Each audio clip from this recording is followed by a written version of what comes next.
Good evening, and welcome back to a brand new DMing Hadley game.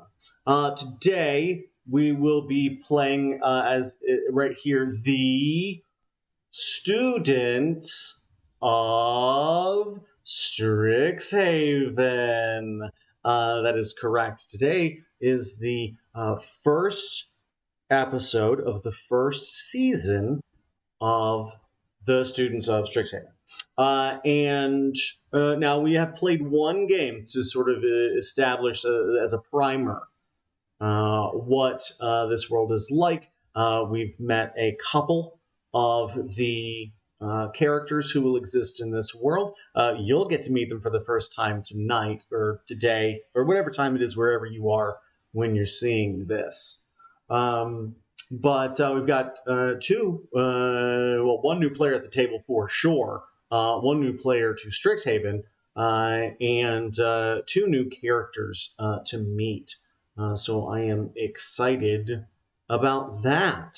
I'm going to give y'all the same primer that I have listed on my start playing games adventure.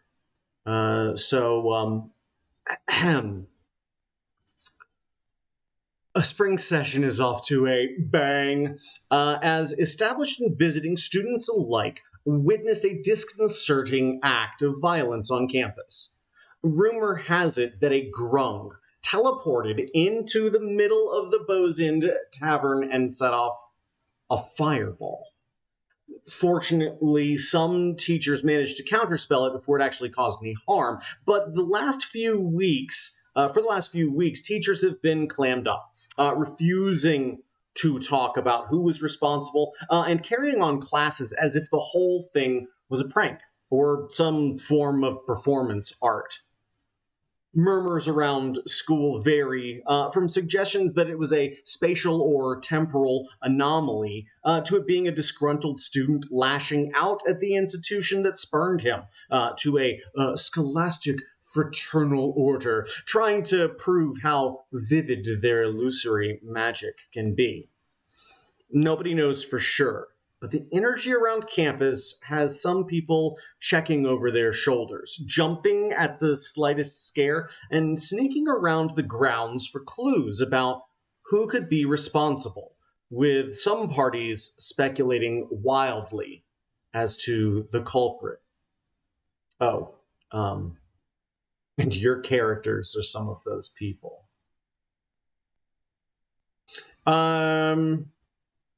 Yeah, that's it. That's what we're doing. As I have described it earlier off screen, this is going to be a bit more of a mystery delve. There's going to be a lot of RP, a lot of research, a lot of meeting new characters and around campus.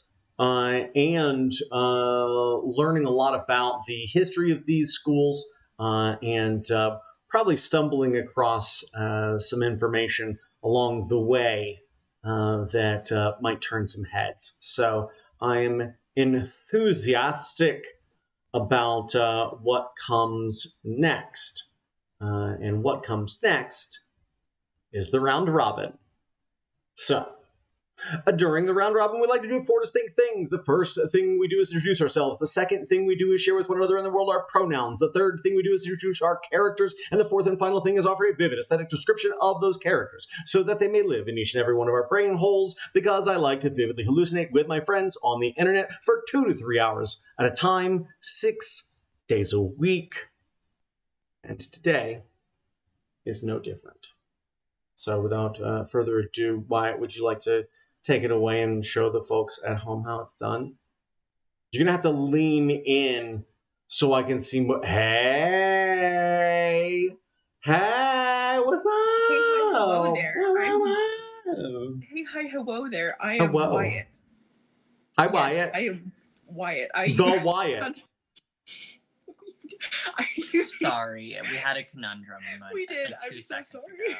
I use he, it, and they pronouns because fuck the whole government. And I'm playing my sweet and lovely boy Redemption today, who I'm gonna screen share real quick. Um, um, give me one You moment. can do it. Yes, please tell people to stop messaging for like 2 minutes. I can't. I know. I cannot message. All right, This is it's enough. Redemption. It's enough. It's enough slap fighting. All right. This is Redemption. What's up, Redemption? I love him. I've decided that he gets stupid little wingies that you can't see one of because I did a stupid little background on him. Hang on. Nice. Here he is. He's a tiefling bard. He's technically a half ASMR, but that has no mechanical benefit to him. He's a lovely boy in his first year in Prismari and in his third year of school after coming from Lorehold. Nice. And he's a good boy. Yeah. Very good. We live in a society. It's not. No That is yet to be proven. Yeah. Nice. Very Yeah. good. Charlie, ready to do the thing? Of course. Excellent. I am Charlie. I use he or they pronouns depending on whatever floats your boat. I am playing Octave, and I typed up a little description because I got nervous about it, and I don't know you guys very well. Sometimes scripted stuff is good. It helps. It's like it can be helpful. Sure. So Octave is a small figure cloaked in ivory and forget-me-not blue robes. They have a bronze faceplate that is fairly simplistic in design, with the little slope of their nose sculpted in and bright white glowing eyes. There is an acid-etched band going across their face, right on their nose and under their eyes, as well as a designo, which is etched onto the forehead. They have two little pieces of embellishment right here with little tassels at the end. And then they have what appears to be like white human hair, but upon closer inspection is brushed out yarn that they've made into a little mohawk to try to experience a little bit of humanity. This is my work in progress of them. It is heavily inspired by the Sky Games. I just think that it's a very sweet little way to draw a little Warforged. Nice. Oh my god, you did literally make a Sky Kid. There we go. Serotonin. I love Sky. But yeah. Very nice. Often uses they them pronouns. I don't know if that matters. It matters. It matters if you want it to matter. You have that's to. That's how pronouns work. Not gonna say that sentence. Cool. Bye. Yes, Finn. Does Octave also honk like Sky Kids? We love Sky Kids in this house. But do they also honk like Sky Kids? Do they make the honk sound? So that's it's a character choice we'll have to find out in game, I think. Beautiful. Thanks, Charlie. Hey, welcome to the party. Thanks for joining us. Finally, I know that it took a lot of arm twisting, so thanks, Wyatt, for twisting some arms. Just grab them and just really give them a hole. Beautiful. Thanks, Matt.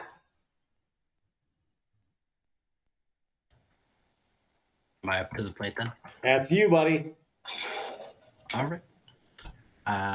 I'm Matt. I generally go by he, him pronouns. I won't get upset if you use whatever you feel like.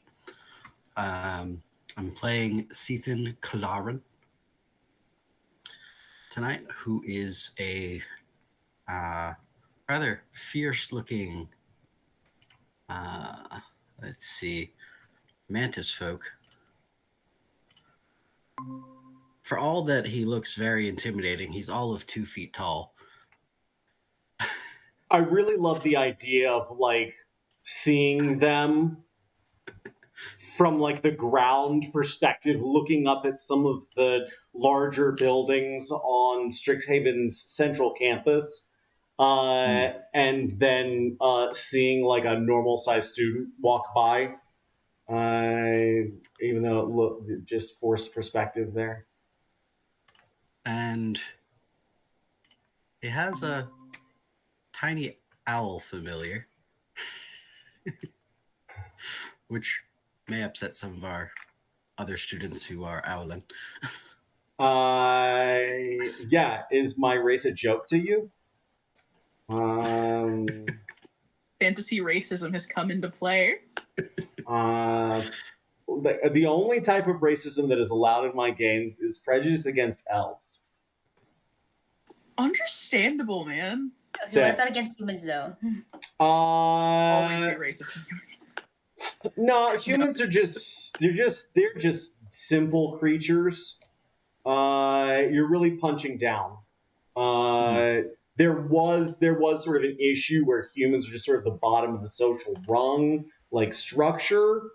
So there was sort of like systematic oppression, but prejudices from a character perspective, only against elves. Sethan just has his carapace, as you saw from the picture.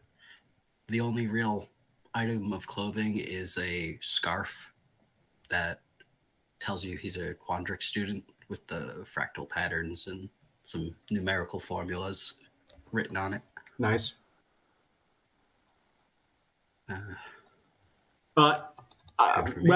you have any weapons or anything like that? I don't know. I'm not making you carry weapons around campus. It's a bit of a faux pas, but it's not ruled out. I mean, you guys have combat practice and stuff like that. It's not, it's not unheard of at all. Carry a weapon because he is a weapon.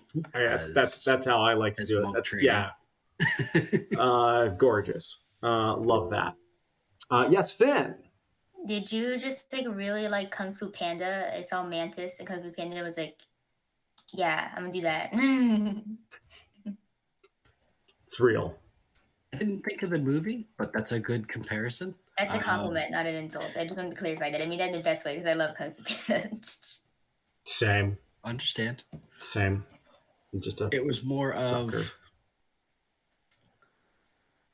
I just like Mantis, and if you're gonna have these very impressive claws, it would make sense that they develop some class feature training. The very to it. The very best type of praying mantis is an orchid mantis or a ghost mantis, and nothing will change my mind. Yes, whenever I see a mantis, I want to hold their little hand, but then they punch me.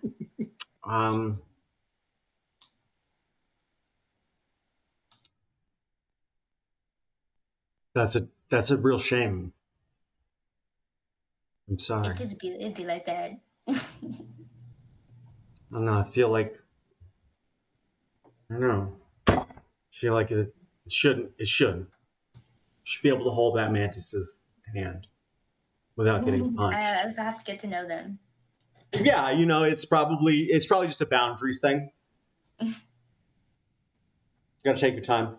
I find that if you keep them locked up for an extended period of time, they'll do whatever you want to, as long as you beat them.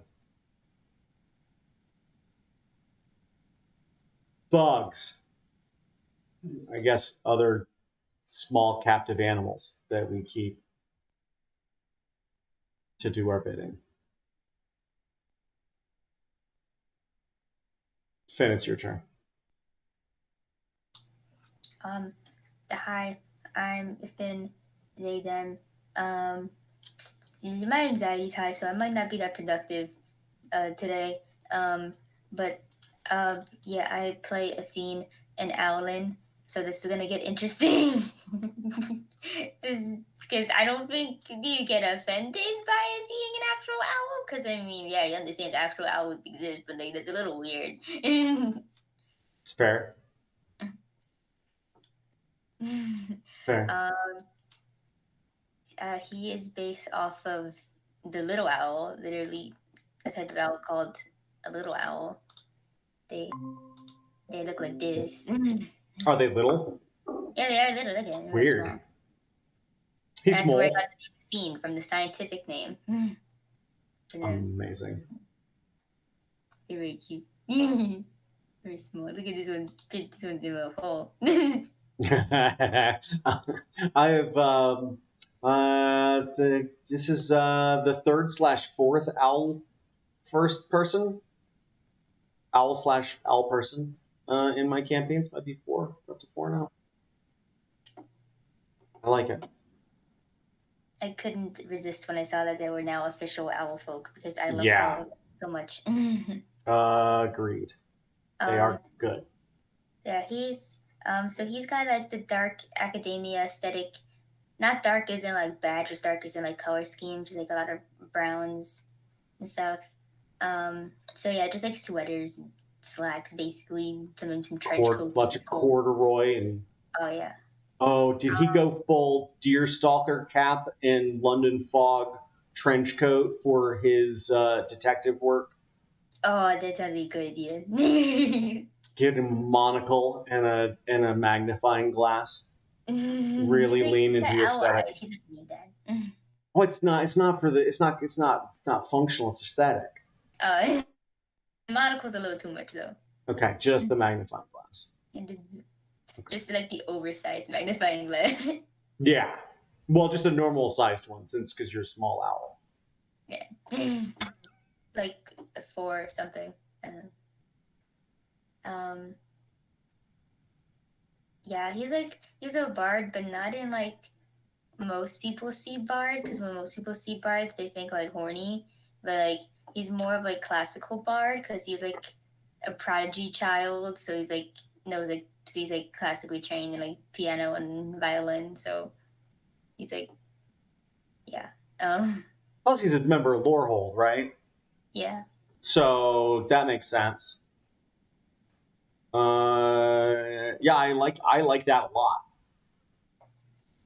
So it's less bard isn't just as like medieval flamboyant performer like when you think bard, but more just musician. Right. Just practiced. I like it. It's good. He's adorable. And he's autistic coded because I'm autistic. So I make my characters autistic. Lean into it, man. Have fun with it. Really. I don't know how many people watch, but if anybody watches it and wants to give advice on like how to better portray, because I am autistic, but not in the same way of autistic that I make a fiend. So if anybody finds it like that I'm doing it like wrong or like feel offended, I don't just tell me and I'll stop. Yeah. I might cry about it if it's though. your character, you can't play it wrong. That's it's not even wrong. It's just that I don't want to like offend anybody because he's like the type of like he's like the monotone type of autistic, and I don't like. You have to be careful with that because some people just choose to be offended, for the fun of it, and so I think that the best thing you can do is be as authentic as possible, and true to the character as you see them, and realize that everyone's experience is going to be different, and this one is going to be specific to a theme.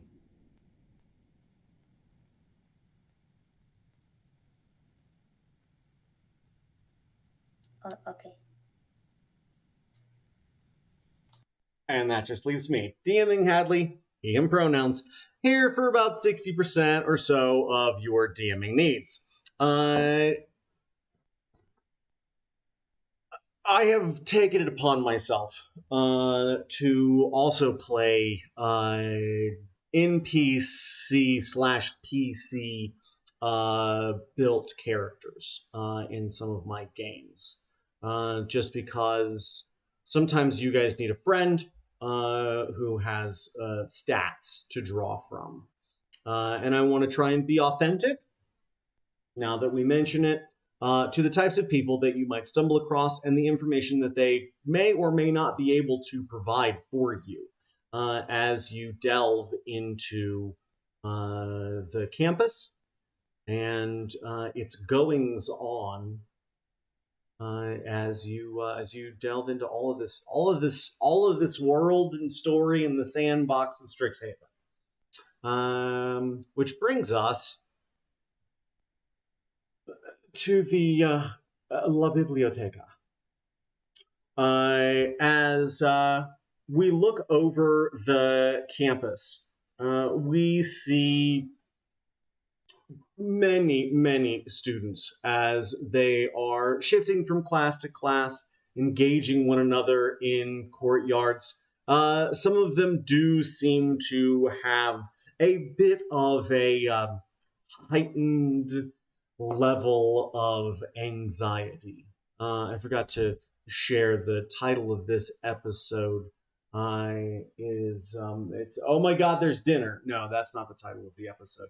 The title of the episode is Tensions Rise, and that is because a lot of the students on campus have had a difficult time, especially not knowing whether this event was a hoax or real or the product of some supernatural event.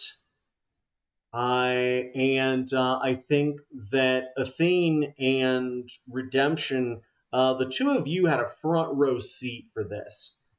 Not many students were 5 feet away from a black robed grung who bamfed into a tavern and then tried to light the place up.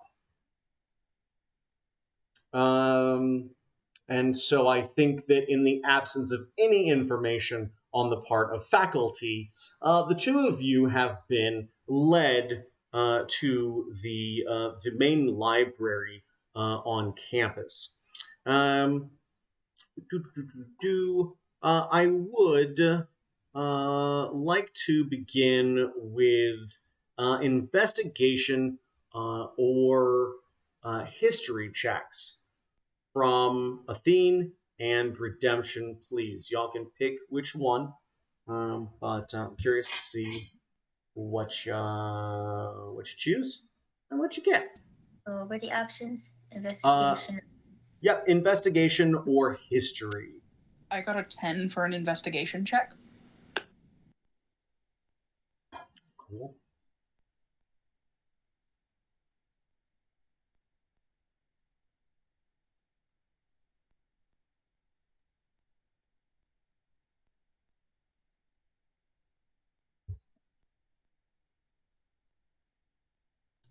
History 21. I have a +7. I had a feeling you were going to do all right with that one. 21 is very good. Redemption. Yes. Does Redemption understand how the Dewey Decimal System works? No, because I don't understand how the Dewey Decimal System works. Okay. I'm just going to let you and Redemption know that the Dewey Decimal System is a method of cataloging books so that you can find the ones you're looking for. That's stupid.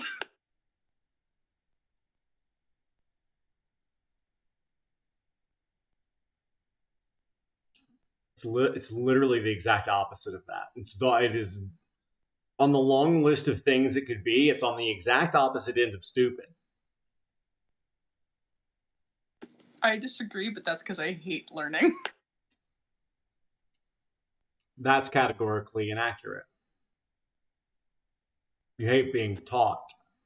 I hate the way that people try and teach. You hate being instructed. It's not the same thing as learning. Everyone loves learning. Everyone loves learning. People hate being instructed.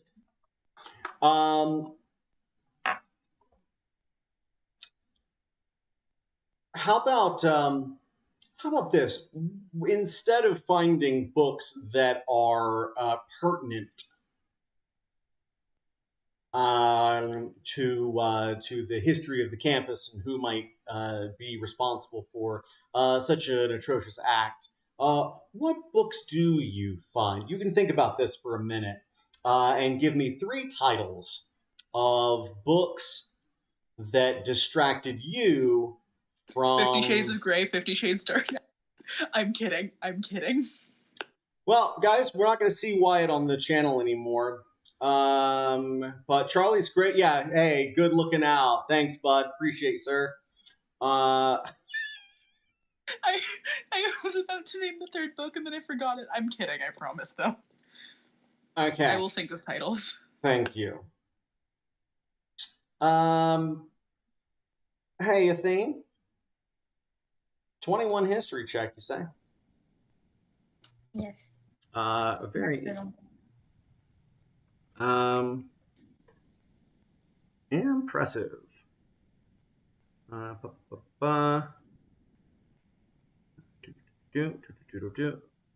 Just a moment. And get you some of that sweet.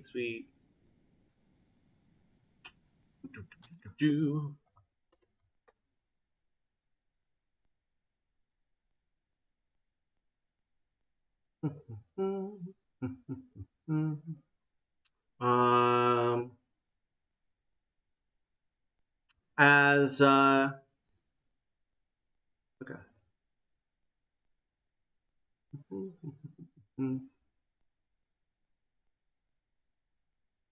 As you look through these books, you're going through a number of like yearbooks and a number of daily gazettes and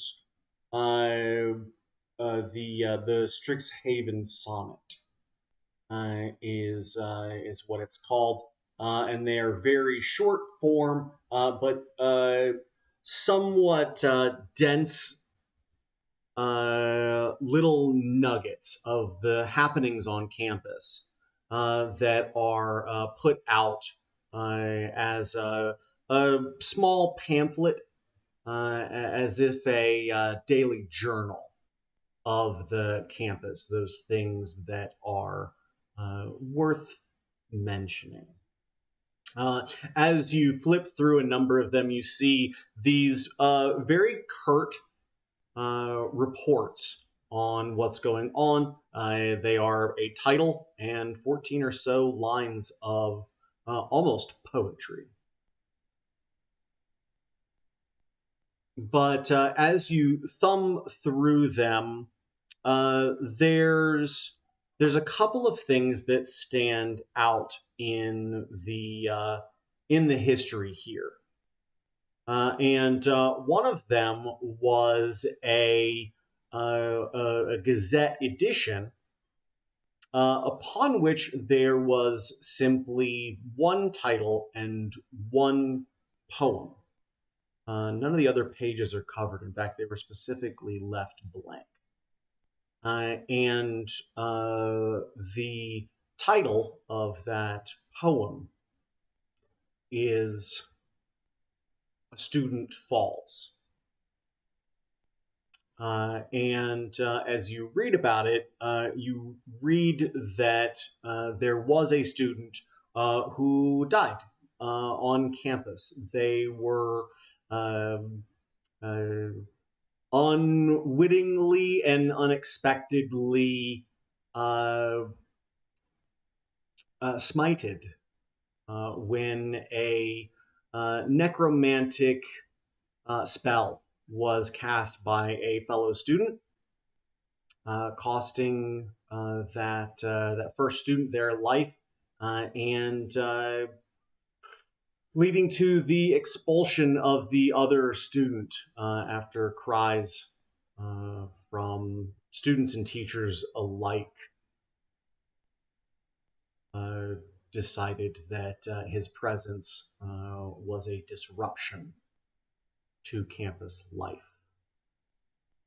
There are a couple of other less noteworthy bulletins about students either being injured or doing dumb shit. But most of those things that you look over, they're the result of pranks. They were the result of someone doing something absolutely ridiculous and getting caught up in it. This stood out that because usually students around here aren't entrusted at least to practice such magic that could end another life prematurely. You can sometimes study those things. You can practice fatal techniques using magic, but in this case, something went horribly awry. Octave,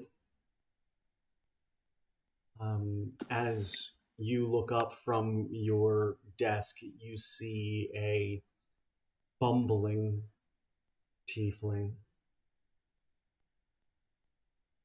If there is any time you have ever looked up from your desk to see someone who desperately needs assistance understanding how a goddamn library works, He found a copy of To Kill a Mockingbird and got sucked in. there's one for you. I couldn't think of an original name. It's some fucking like To Kill a Phoenix. No, or it's some To Kill shit. a no. It's To Kill a Mockingbird. It's straight up To Kill a It's Mockingbird. been it was printed in different planes for sure. A seminal work. I feel like since he's from hell, of course it's there. It's that the two books that you read in hell most frequently. Catcher in the Rye. I was gonna say Catcher in the Rye or Lord of the Flies.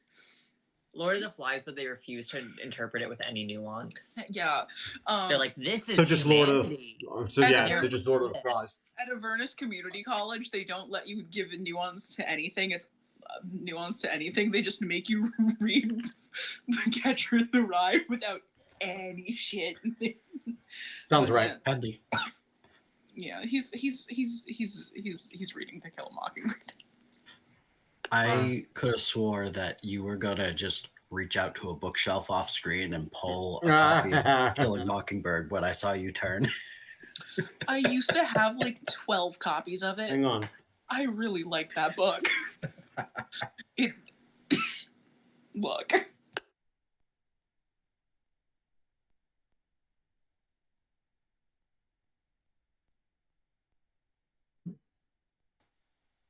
At cast Spanish DM. It's apparently effective.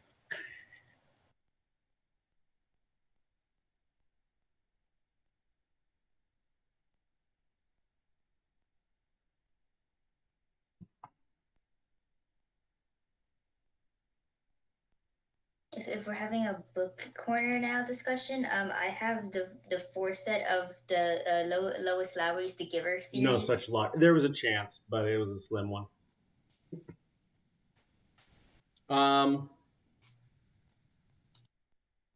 Cool. Octave, what do you do about this errant student? He's kind of reading over his books, and he looks up and he sees this individual, and they steeple their fingers, and they're just like, Hi there, friend. Are you looking for something?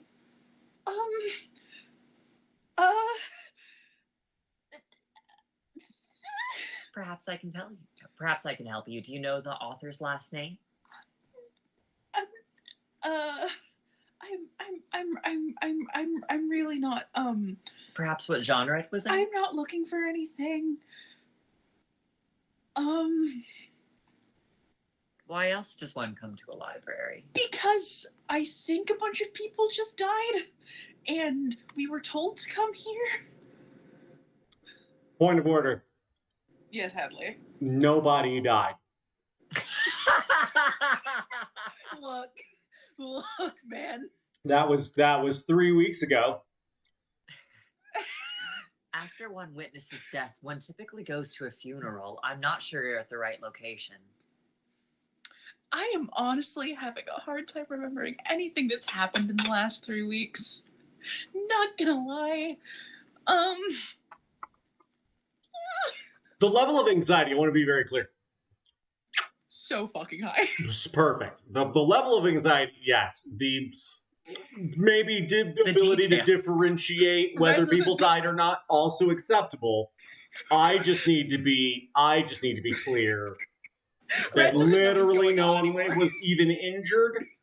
Wait, and I'm so sorry. Their nickname's Red. So if they died, would they be Red Dead Red Dead Redemption? Redemption. yeah, that's correct. Why do you think I named them Redemption, you bitch? I'm sorry, I love you. Did you really think of it? Yeah, I did. Okay. That's not why I named them that, but I thought of it after. Anyway, Valid. Red just doesn't know what's going on anymore. They've been so out of it for the last 3 weeks. Did you come with friends? Perhaps I can guide you back to them. I probably. See then what's your area of focus in school? I think the teachers are wrong. There's no such thing as magic. There's just mathematical formulas that we haven't figured out the properties and variables of yet. Cool. I'm really looking forward to the Full Metal Alchemist twist that this game's going to go in. Great, thanks. He's an anti-magicer. Yeah, right. But yeah, you stick your head out from behind the stacks and go, "Magic isn't real." No, I'm not. No, I'm not. I'm not going to allow that. We get into PvP immediately. But you are looking into, I imagine, then alchemy. Yes. The science, Any way that I can technology, manipulate reality. science, magic, the overlap of those things. Okay. Very interesting. Roll me a history or arcana check, please, or investigation check. Any of the three. All right. I will roll an arcana check, and we'll see if D&D Beyond does strange things. No, Because it's been doing that lately for me. don't. You're not allowed to roll on D&D Beyond. No, you need to buy. Here, you know what? I got this bag of fucking dice here. Send me your fucking address, and I will send you a set of dice. For the love of fuck. Do you want some too, Wyatt?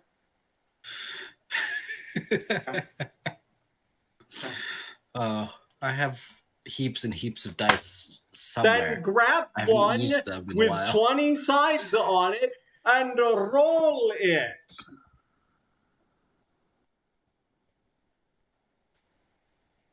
Okay. It is a 15 arcana. Okay. You're looking through some more mundane alchemist tomes. Most of these are small books, simple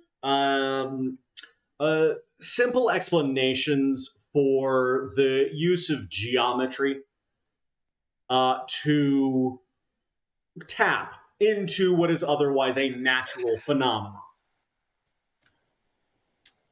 Yes. And my reading of books is a little odd. You can very clearly see me manipulating a mage hand because my scythe hands are probably going to damage the book. Yeah. I can pick up the book without breaking it, but I feel like, I don't know. What is your bonus to sleight of hand? It's not nothing.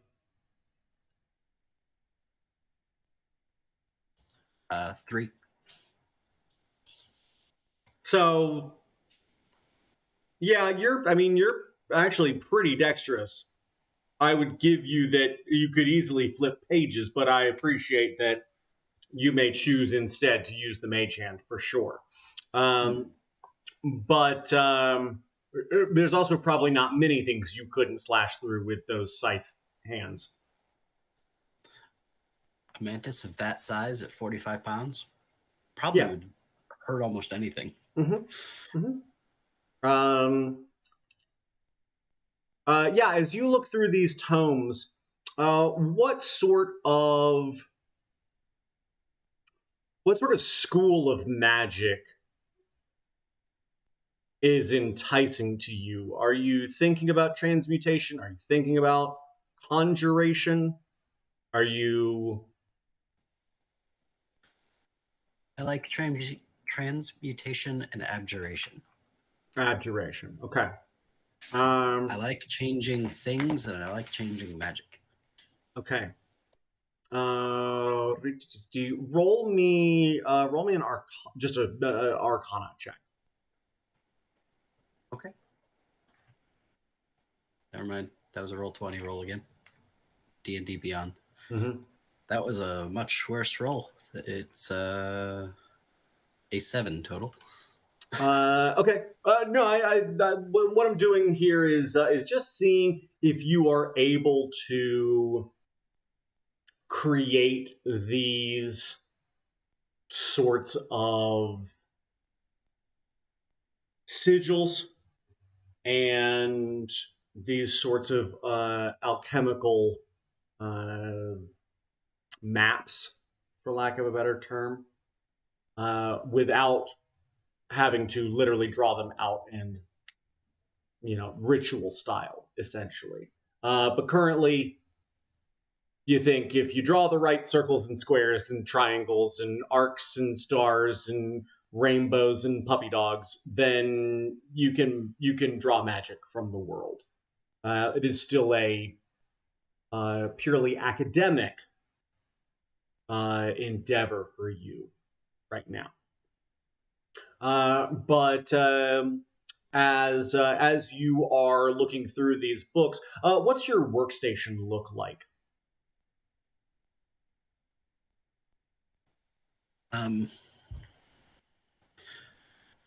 I have a very nice calligraphy pen with the quill pot there that, again, I am using main hand and my calligraphy skills for note taking. I'm sure I could manipulate my scythes to maneuver a pen, but I've broken enough of them that I don't have the patience anymore. Understandable.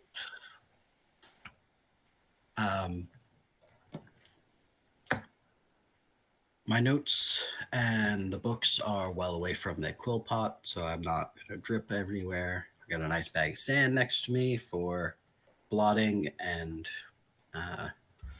cleaning purposes if I drip.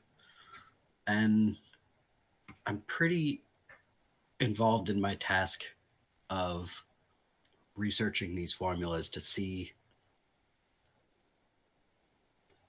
why I think the way I do, because when you have the right definitions and you know the numbers, I should be able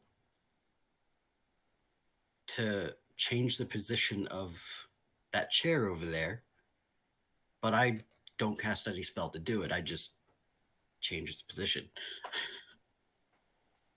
As you are working at this, can I get an Arcana check from Athene as you are making your way back from the stacks with what few notes seem to even remotely appear relevant?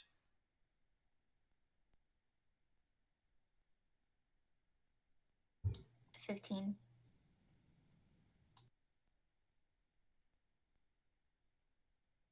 As you happen to walk past, you look up at the book that Sethan is holding,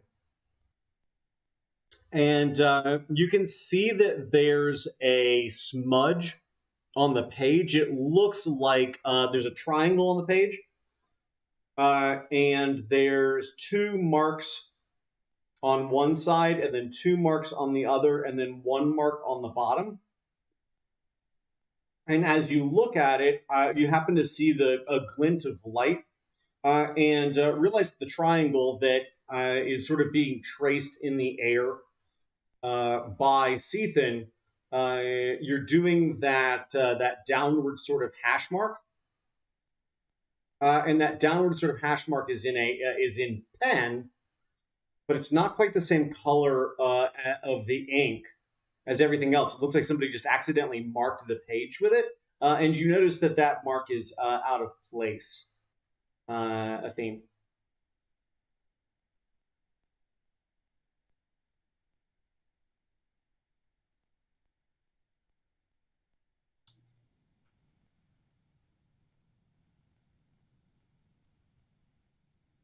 Sorry, anxiety high.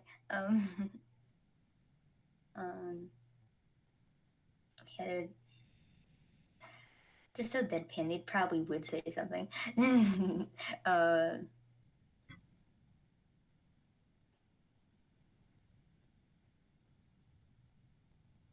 how is it how is it? Is it like a little too far to the left or the right or something?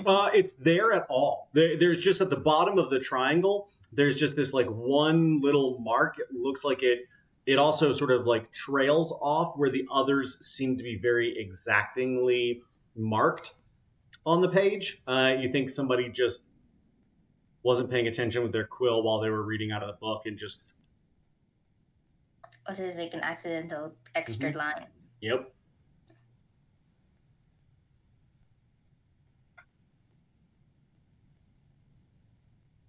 Yeah, they'd probably point to it. Or just there's an extra line.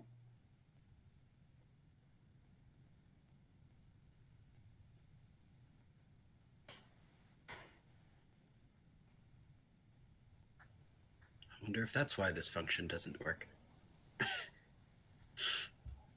As you look down, Scythen, can I get a Arcana check with advantage? And while you're doing that, Athena, are you going to meet back up with your buddy? Yeah, but first, does Siphon? Is that? I'm sorry, I can't. I'm like so bad at remembering names. Siphon or Sethan. C? Do they You have can use what you like. Do they have their pet owl with them? Yes, perched on the chair behind me. A fiend hoots at them. A friendly hoot.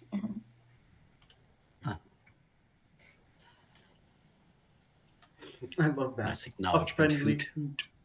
Yes. Acknowledgement hoot, though. Yes. The owl word for I am here. Hello. That's all birds have that sound. Octave, you hear hooting in the library. Octave, come quick, there's hooting in the library. And the Arcana check is a 16 with the advantage.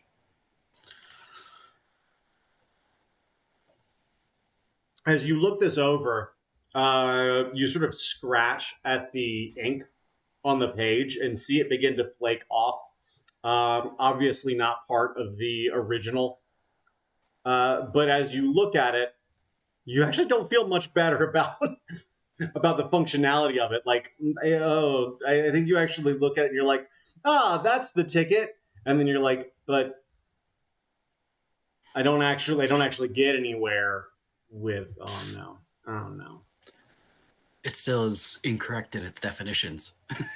Yeah, something's still not quite right here. As you make your way towards redemption, you look out and see that they have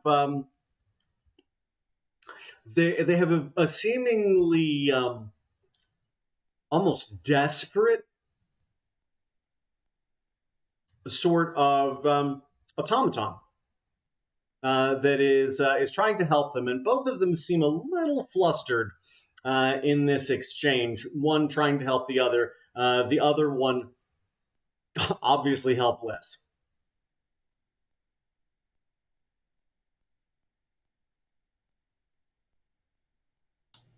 I was just gonna just go to redemption and to show them what they found. Yes, just be here to hear. Redemption will look down at Athene and stare for a minute. Just I don't remember why we're here. Oh, I don't remember coming here. Is this honestly. your friend? Yeah. Hello. Yes. Yeah. They seem quite distraught. That is how they act most of the time. There are many things to be distraught about. It's understandable. Pleasure to meet you. I'm Octave. I'm a fiend. Fiend? Shape. What name? Claw, hand, talon, hand. He grips the edge of the feather very gently as he shakes your hand. Or your wing. But they have separate. Owls are like Aarakocras. They have like the wings on their back, so they have like. I imagine that they have sort of like talony, clawy hands. The tip of the talon. Yeah, the tip of the talon. It's lovely to meet their associate. I'm aware that they are not sure why they're here. Do you know why you're here? Because I was studying. I don't particularly mind you. It was a little bit of research just for myself, but always do like to make sure the library's in order. I'm playing him gay. Okay. Sethan's just watching because I think Athene took the page we were working on and ran to show it. I'm like, hey, I was working on that. Redemption. There's a mark here. Leaves with it. Redemption standing next to his fucking warforged, almost crying because he doesn't remember why he's in the library. I cry when I go into libraries and often forget why I was there. It's not. You're not like original, okay?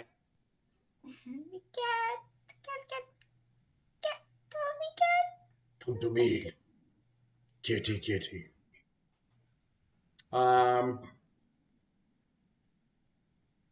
Exciting. Yeah, as you look up, you see these three in an exchange of seeming incompetence and frustration.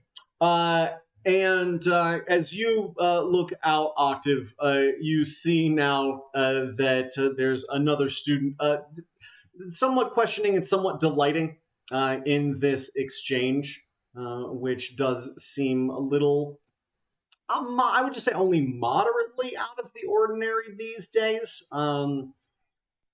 I think for Octave specifically, you've probably seen a lot of students just sort of wander in here and just be like, no, I just needed to be in a library, I guess. I'm not really in charge of where my lives take me these days. It's not actually an uncommon refrain. Of course. There's also something about being in a library that helps you with a studious mindset. So Sure. Maybe they're in there for some homework. Who am I to judge? Athene, did you? Can I get what's your passive perception, Octave? Let me see. I know I just upped my wisdom. Exciting. It's a 12. Okay, can I get an active check then? Of course. It would still be 11 because it automatically. Oh, 11. Sorry. How do I roll that? You press the word perception. Oh. Oh, sorry. It's No, not it's the +1. It's the bonus.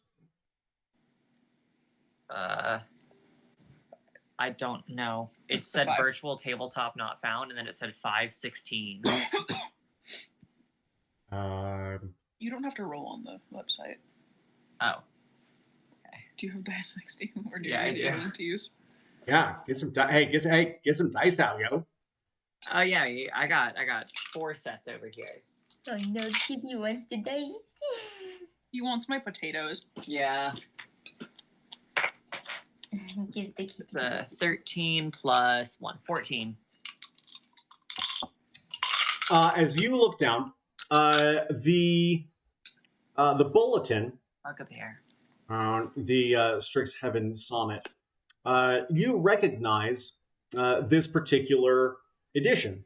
It obviously stands out. It's the only one for which the death of a student overshadowed all other news. It's not that students don't die. It happens. It's rare. It is usually not the fault of another student. Is usually at the hands of their own stupidity or something along those lines. And so it does sort of stand out in the memory that there was a student. They were, and as you look through, you get the whole shebang. They were involved in spell casting that went sideways. and ended up with a fellow student losing their life. And can I get an insight check with advantage from Octave, please? Absolutely.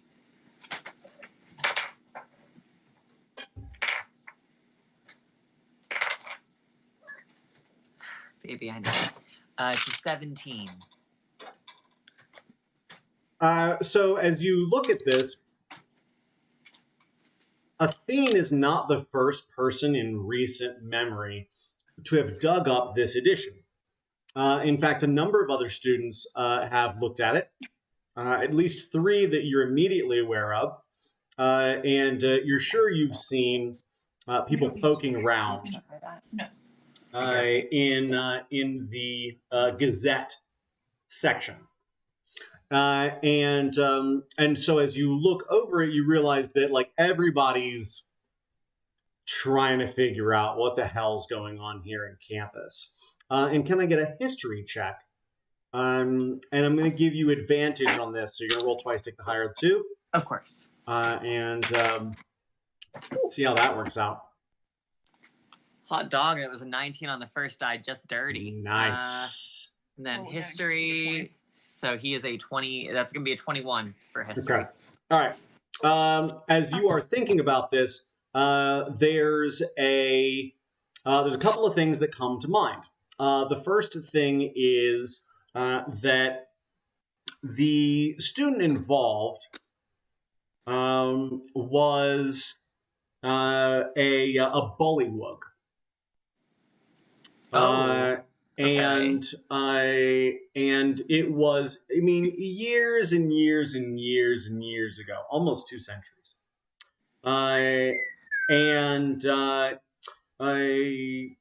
They were, it really wasn't so cut and dry the way it seemed to be explained.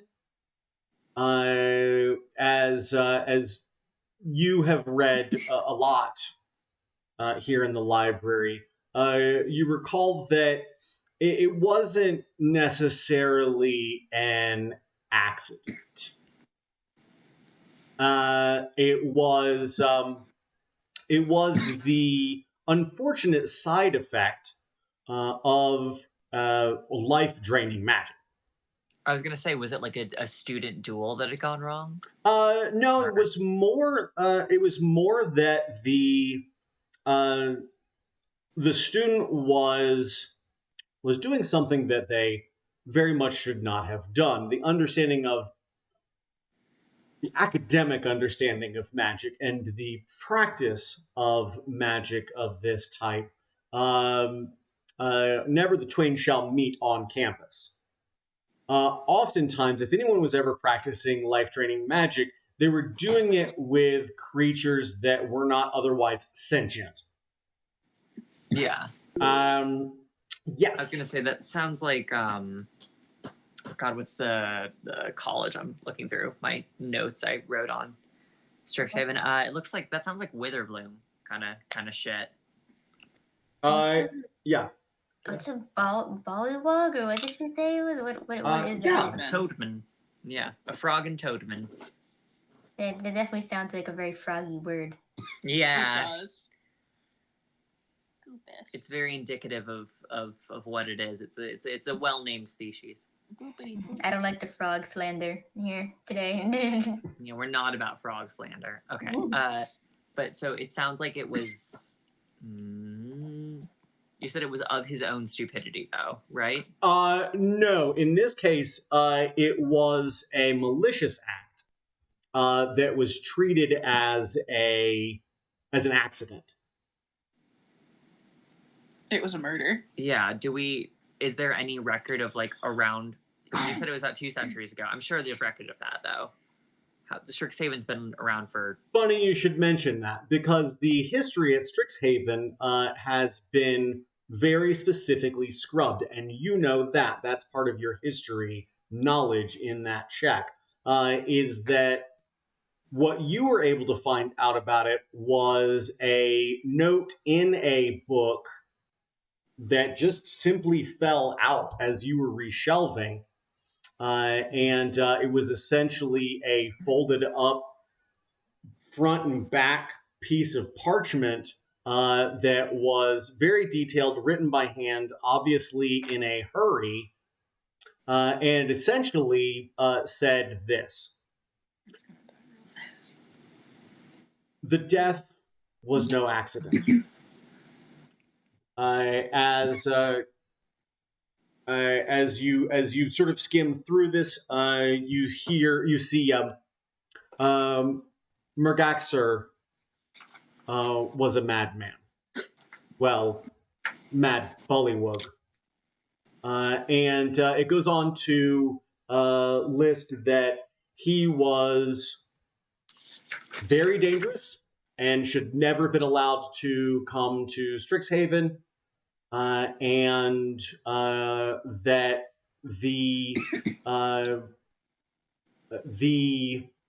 faculty was warned many times before this happened, and those warnings were never heeded.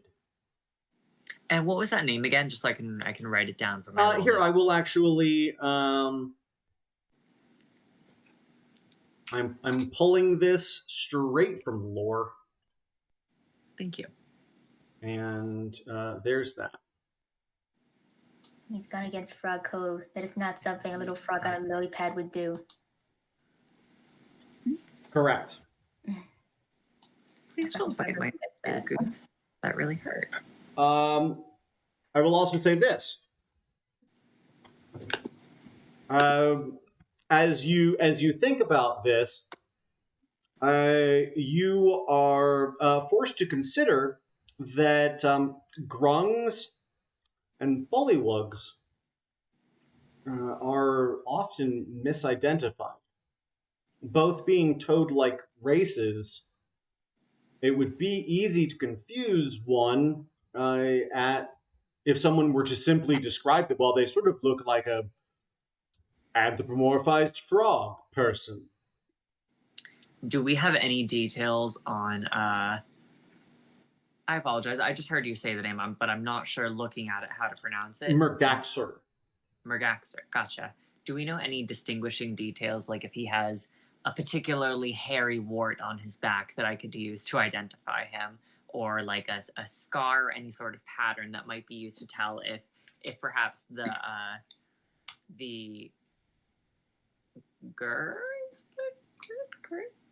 what is it called? It started with a G. Grung.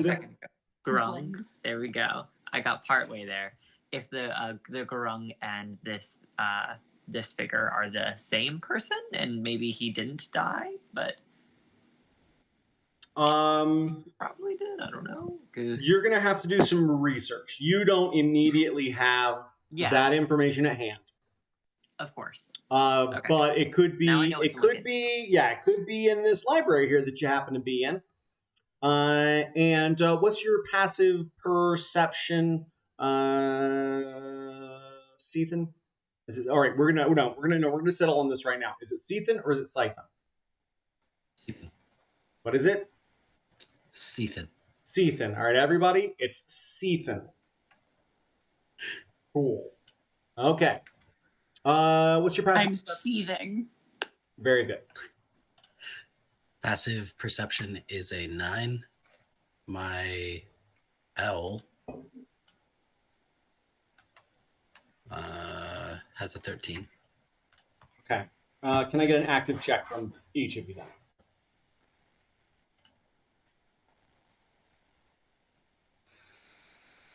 From everyone or just from Sethan?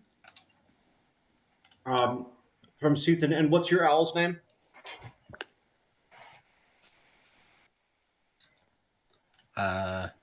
Coterie. Coterie?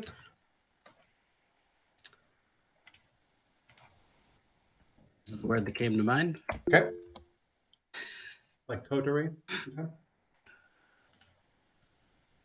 I know it's a real word. I don't know what it means offhand at the moment. All right. Active check for Sethan is a 16. And If it's a hearing or sight check, the owl has advantage. With a nat 20 for A whole bunch. 21. Still a whole bunch. Plus 3 for 23. Okay. I think we see coterie, which is French, if I'm using my brain properly. I believe it means a group or an entourage. The coterie. A clique would be another definition or synonym. My favorite kind of roles, synonym roles. Yeah, as they sort of hop closer, you sort of hear this conversation starting to get louder in your head. And then you realize as you look up that you see Coterie on a chair 2 tables away and is, sort of like quizzically looking at this exchange. And you hear essentially the last 3 minutes or so of this sort of in the back of your head, forcing its way forward. But the thing that strikes you most is the discussion about bullywug versus grung and how they are misidentified. Can I get a nature or history check?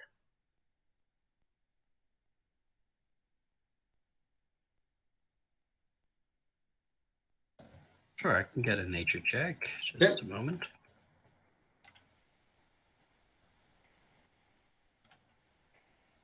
Uh, 13. 9 on the die. For a history check? Nature. Oh, nature check. You're like, well, they're frog people. I mean, don't all frog people look alike? I mean, maybe there's different I'm not a humanoid. colors of frog people. Maybe that's how you tell them apart. Are we sure they're not slab? I think you say that out loud, probably. And my question is, does it come from you or does it come from the owl? Can I speak through my owl? I don't often. I mean, the owl. I think the owl speaks. I'm pretty sure you can speak through familiars. I'm pretty sure you can do that. I don't. I gotta be honest. I know. Yeah. That's valid. You can use it if you have if you're a warlock who has the Pact of the Familiar, and there's a specific invocation you can use in order to do that. Also, I don't think wizards can do it traditionally, but I think there is something you can use as a spell for it. I also think I just got excited. Sorry, I was like, you could just cast. You could just cast message through the bird. Does seem like you should be able to do that. Yeah.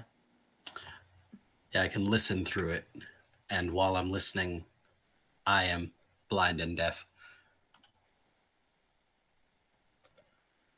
And I can talk to the owl. Okay, so yeah, the 3 of you here. You sure it's not a slat? Redemption starts crying. He doesn't know where the fuck it came from. They begin. You say slat, and they begin to cry. And Athene, your friend's crying, and you got another weeper on your hand there, Octave. I don't know what a slat is. They're little. I think they're fiends. I'm pretty sure they're fiends. They there are. The colors of them. Red ones are, I think, chaotic. They're bad news, is what they are. I really enjoy fighting them because sometimes they'll just go specifically red slad because sometimes they'll go completely off the fucking walls. It's very fun. Demon toads. Demon toads. Ah. It's kind of toady, kind of lizardy. A Yeah, little bit of both. they're Demon toads.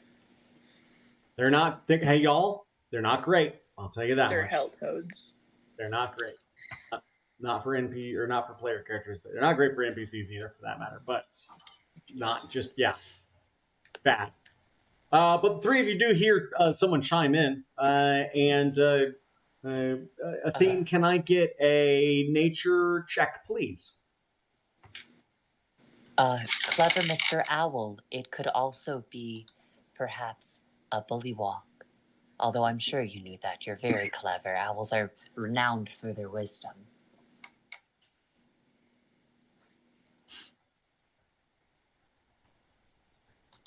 It's funny they just said that because I got a 7. As you think you're like frog people.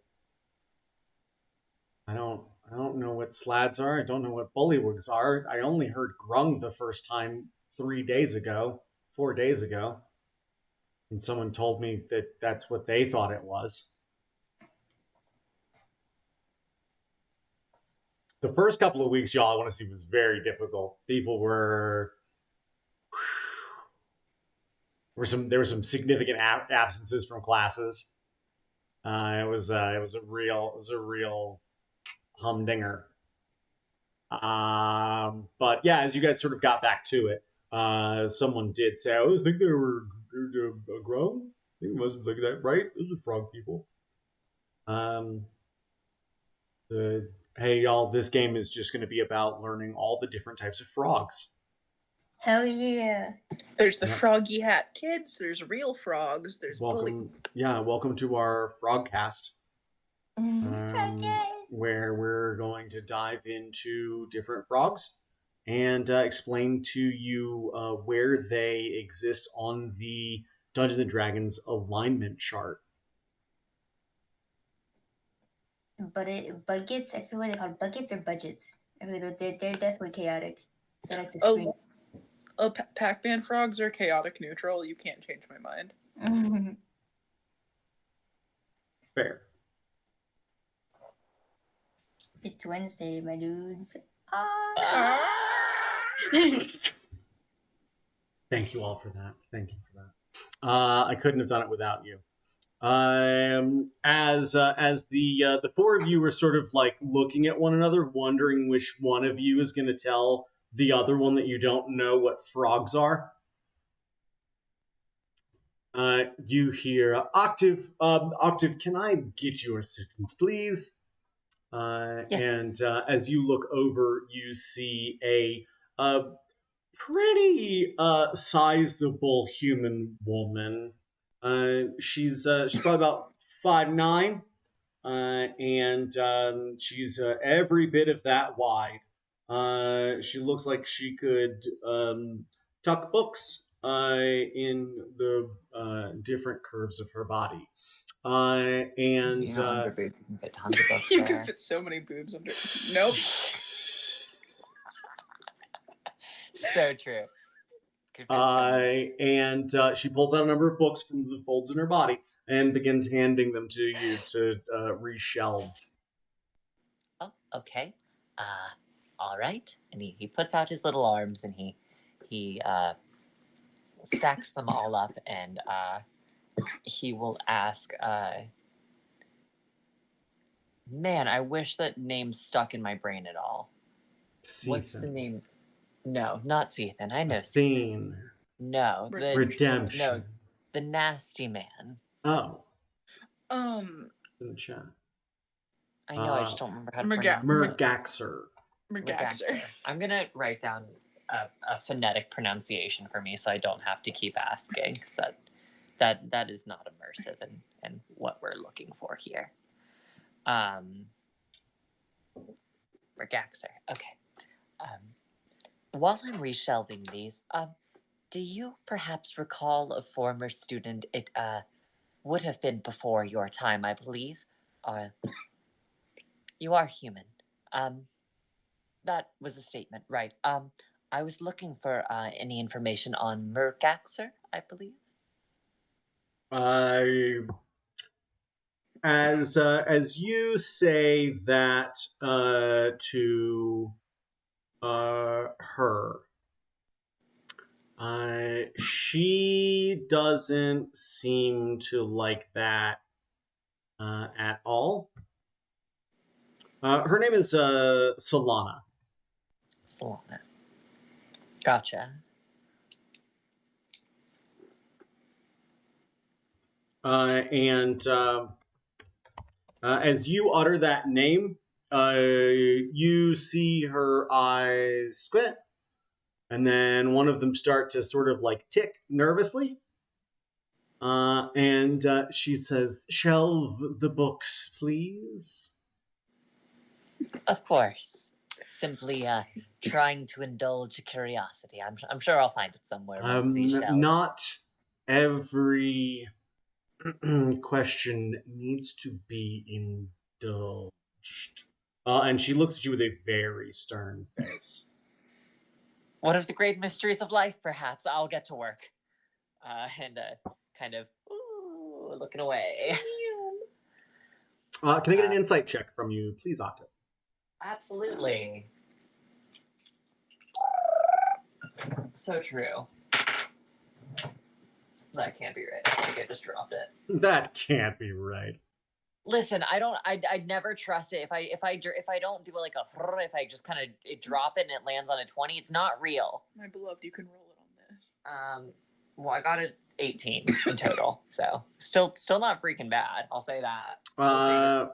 No. You realize that as you're walking away, that her disposition wasn't particularly pointed because they wanted the books put away, but because they wanted you to not be involved in this speculation and rabbit hole of potentially damning information. Yeah. He's still going to pursue it, but he's not going to talk to her about it again. Sure. That'll be my little secret. Athene, did you return said paperwork as you're shuffling through your notes? Well, he didn't pick up what Stephen was looking at. He just pointed at it, but stuff that he did have. I mean, he went to show it to Redemption. Did Redemption actually look at it, or? Redemption. What's your? Have you processed any of what Athene has shared with you? Absolutely no, he has not. Okay. He's just kind of... He's still barely processed that it's been 3 weeks. At this point, for like the 4th time, he's barely processed it. He's aware of the lady who just came up, but like he's still kind of out of it a little bit. He's having time. Just pat you on the back, like, take your time. Can I get one more investigation or Arcana check from Stephen, please?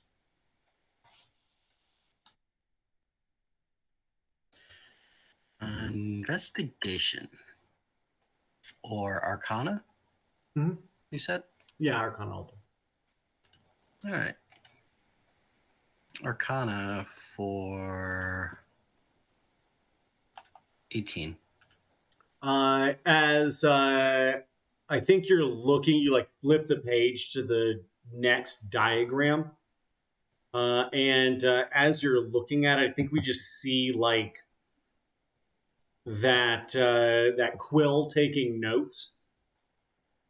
And as it does, you see it dip ink pen and start to make a couple of marks, and then dip the ink pen again and mark, and then dip a third time. And as it draws a line across two of these sides of a triangle, you see the triangle just immediately turn blue, and then you see a spout of flame erupt from the page in a circle or in a cone about 3 inches wide, and with flames licking off of it, about 6 feet tall, and it just, and then poof, there's a puff of smoke, and then there's just a little tiny line where that drawing has just burned into the paper, and it's charcoal black, and you hear a bunch of people, someone screams, a couple of other people turn over chairs, running at their shop, and you hear, "What was this? What was that?"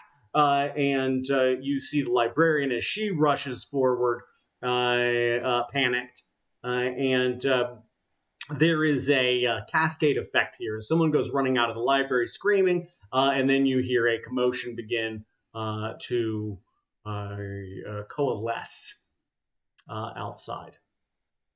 A lot of reaction to somebody improperly transcribing a temperature rune.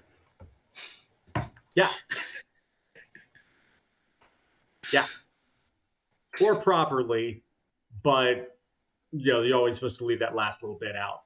And as they do, Octave, you realize that with your history as of late, there's probably going to be a pretty significant reaction descending upon the library any minute now.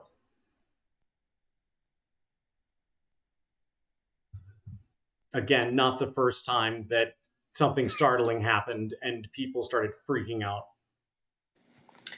Perhaps we should reconvene this little study party at a different location. I have a feeling it's about to get incredibly crowded in here with people who are also, no offense, my dear friend, freaking out. I don't want to deal with other people. There's too many people here anyway. I want to hide. And I think Red's gonna take the hide action. Just hide. Okay. Hide somewhere. There's stacks everywhere. You're in library. Gonna disappear. He's gonna disappear somewhere. Roll me a stealth check, please. God damn it! That's a 10 total. 3 plus 7. You grab a book and you open it in front of your face, hoping that nobody sees you. And sit on the ground because, of course, he would. Okay. How about you, my fine feathered friend, or you, my chitinous friend? That seems. Would that be the correct terminology? I apologize. Yes. As you say yes, you hear beginning to approach from a distance. Not a big one. Whatever that is, I don't want to find out. Yeah, perhaps we should head out quickly. Is there a food court? Let's go there. It's I mean, if you guys want to go to the scene of the crime. Directly to the scene of the first crime. Was it at the food court? It was at one of the taverns that's on campus. Mm-hmm. Which actually, it's sort of near the middle of campus. And if I recall my Strixhaven map correctly, which is hit or miss, the library is on the far side of the campus. Boop, boop, boop, boop, boop, boom. Where's my campus overview?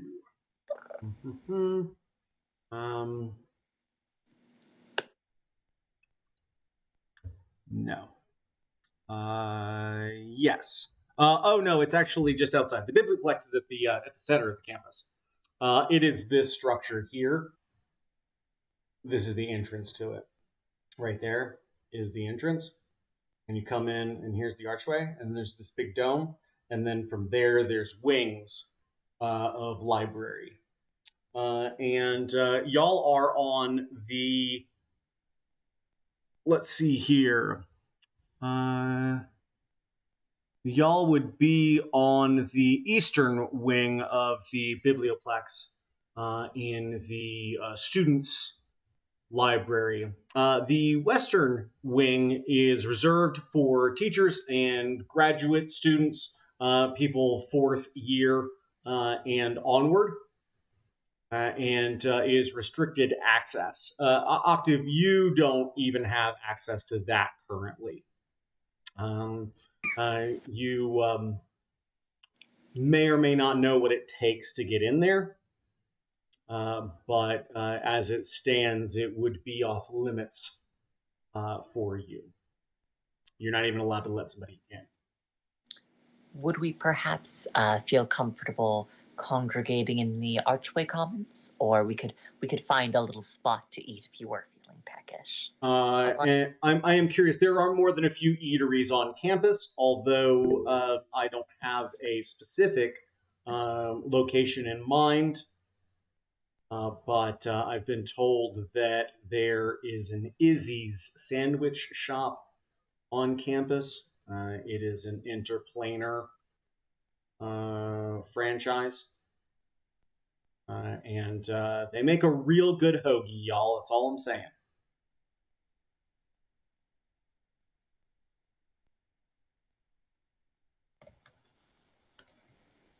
Season's making moves to leave. Okay. As you are packing up, you hear doors open on the far end of this corridor, and you begin to hear very excited people moving out of the far side of the library, and very excited people moving in on the far side of the library. So y'all should probably head westward into the dome and then pick a direction and get the proverbial fuck out of here. Can I abandon the recent truckload of books I've been given subtly? Roll me a sleight of hand check, please. That's fair.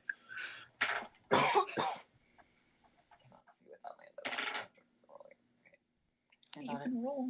It's lavender and it's clear and I just couldn't see. That's all.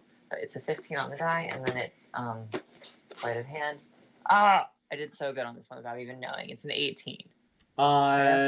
Yeah, I mean, like, we'd see you just. Actually, most of them aren't far off from where they go. There's only one that you really have to be like, this is not where that belongs. I just sort of like tuck it over some encyclopedias and behind it and be like, I'll get that later. As you begin to scoot into the dome, you see that there are the uniforms of these individuals actually look very similar to that of Quandrix. They're gray, almost uniform outfit looking garb is certainly the closest to these. But you see a gentleman. He walks in. He is half elf. He has obvious signs of age. He's got white temples. He is clean shaven, square jawed, pointy eared, and he takes his hat off and rubs his hand back through what, if he'd let it grow out, would probably be pretty dense curls. But he rubs his hand through his coarse hair and puts his hat back on. And sort of looks up like this is some bullshit. The four of you, as you enter that space, you are not accosted by anyone. You see a few of these individuals are armed. They seem to be armed with some sort of magical rod. Those that are armed, it looks like the rest of them are beginning to try and stop people and ask what happened. Many of them are like, there's a fire in the library. These guys start moving that way.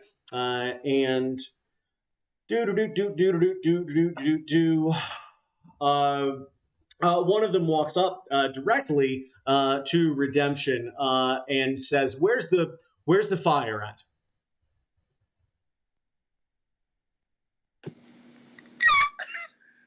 Which way? Which way? They shake you. They jostle you. He's like, you shake this little anxiety-ridden tiefling, and his little wingies kind of just do this like thing where they fluff out real big, and like he drops a couple of like small feathers around, and he looks fucking panicked, and he's like, I didn't pay attention to it. Please don't touch me. I'm gonna die here. You're not going to die, kid. And then they sort of toss you to the side and begin to press in towards that wing. As which way are y'all going? If you guys stand around here, then we're going to have a real interesting interrogation scene.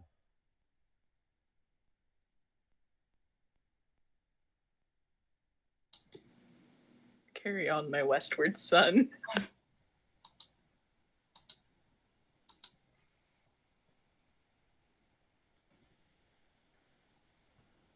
Just follow the mantis man. Okay, you're headed westward. Okay. As well, okay. Actually, this is interesting. Roll me a perception check, please, Sethan. And if you want to, you can also roll it as your familiar coterie.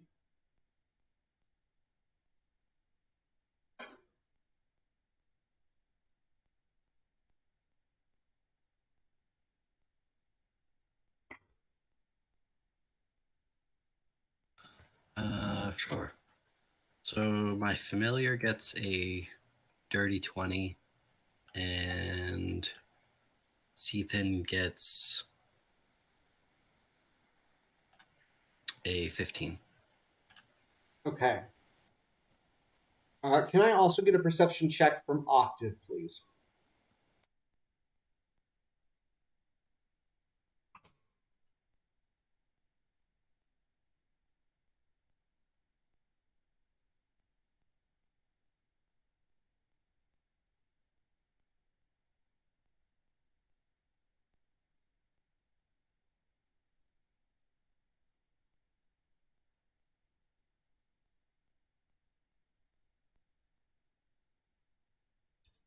Y'all aren't being meta over there, are you?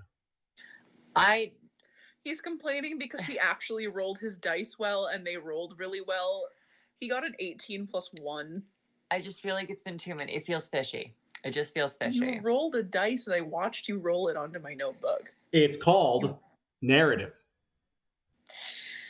It's fair. I'm not used to it. I feel like these now ones are gonna get me. If there's anything that I know, it's that they do. Me looking at every 3 that Red has rolled today. I think we see almost at the same time. We see Octave and Coterie hear a chunk from the west wing of the library. And as you look over, you see an instructor.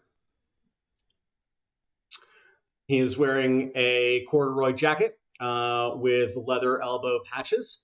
He is wearing a tweedy vest and a unnecessarily unbuttoned dress shirt underneath them. He has wavy curly hair, which seems to float around his head, and a beard that similarly undulates as if he is underwater. And as you look at him, he looks out, maybe, and he says, you hear him say, "No, there's no fire in here, not except for in the books." In the books, there's 5, but no, there's. I apologize for any confusion. And he pats a guy on the shoulder and sends him on his way. But as he turns and walks back into the Western Library, the brass gate that vivisects it from the main corridor has been left open. And both you and Coterie see that this gate is not being monitored.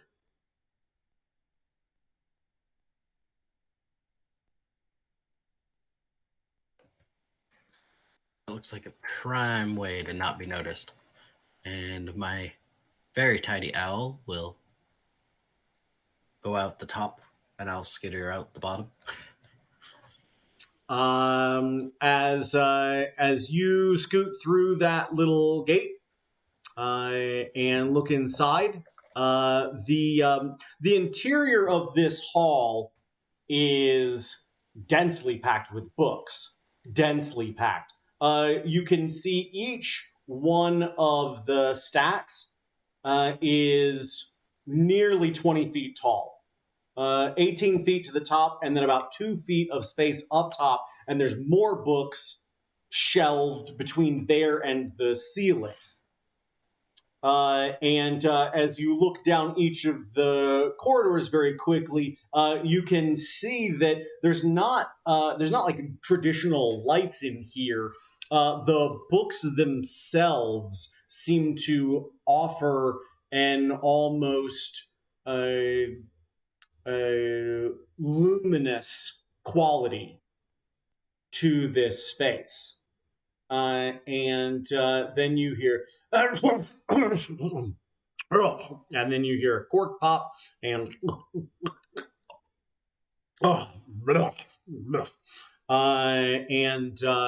you hear one more from a stack of books a couple of rows down.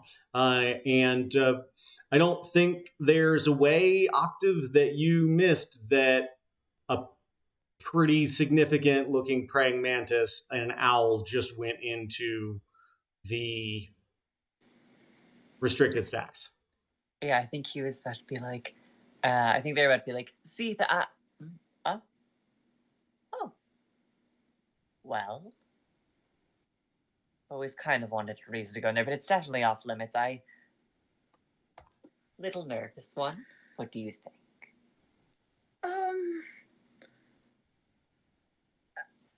I don't think there's harm in it, but you might get in trouble if someone catches you, and I don't know how that would end for you. Theme, can I get an Arcana, History, or Insight check? Okay. Arcana, History, or Insight? Mm-hmm. Okay.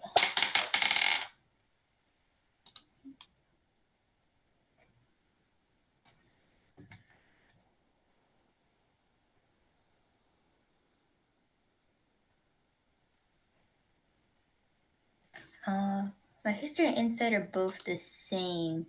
So it's all narrative choices. A narrative choice, Insight, and that's a 26.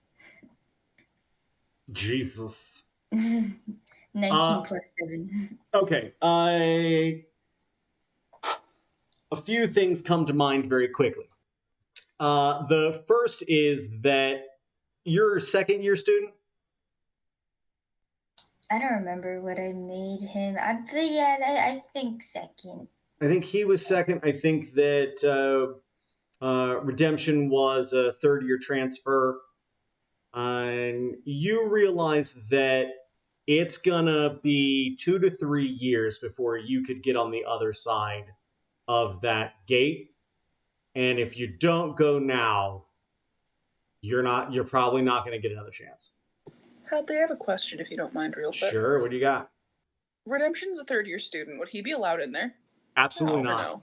Okay, I'm sorry. I needed to double check that. No, somewhere usually around the middle of the 4th year. Unless it is like under supervision and very specifically that you're like really advanced.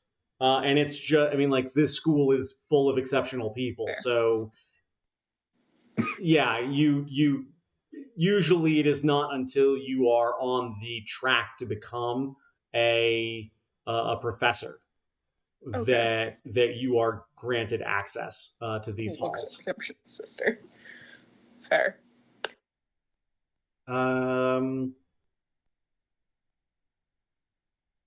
Y'all have like 5 seconds to make a decision on whether you're going inside of this room or not. Yeah, Athena, are you interested? Are you interested? Because I'm kind of thinking maybe we should check it out. Maybe just for a second, right? I've never been allowed in there. I always They nod. Lovely. And oh God. I grab Redemption and I whoop. As each of you make your way into this hall, it is long. It is several hundred feet long, and it is towering. As you get deeper into the stacks, you see that there's scaffolding in the now archways, where there's more books on stacks, bridging the 2 stacks on either side.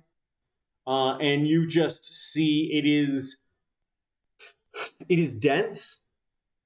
And it is a little disconcerting as you go into the middle of that hall and begin to see books which are bound in a very literal sense. They are chained up, lashed shut, locked. They are being held in place as they try and free themselves from the stacks in which they are restrained.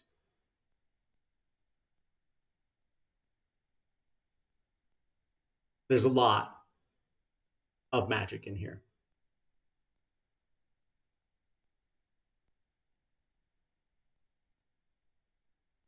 What do you do? Wait, the books are trying to free themselves, but they're Correct. not alive. But so they're alive books. I would say there's a inherent motivation to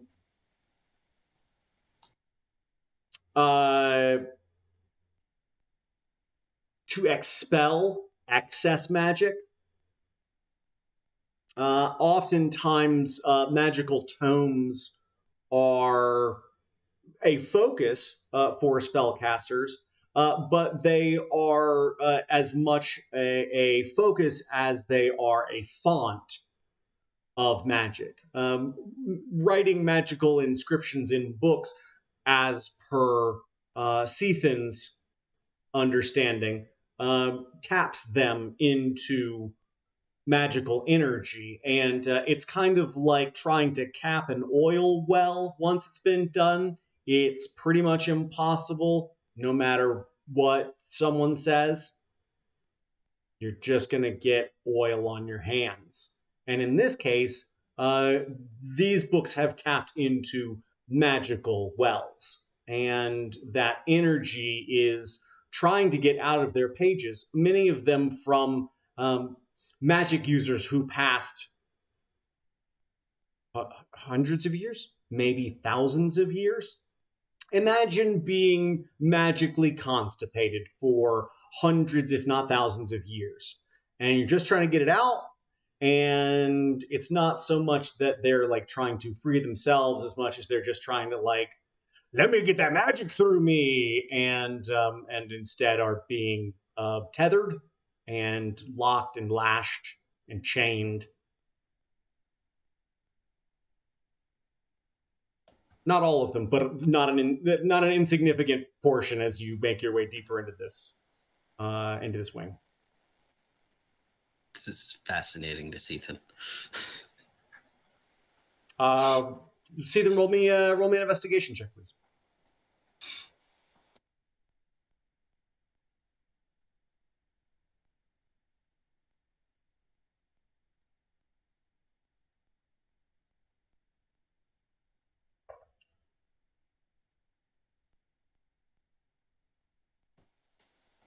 Roll a 16, 14 on the die. Okay. As you sort of look down the stack to your right, you can see that most of these books are simply behind a mesh of like bronze, and see that they're not quite as vital or brimming with magic, but you can see that they are still sort of kept under lock and key, even behind the gate that you just came in. And as you look at them, you see rudimentary alchemy for the Warcaster.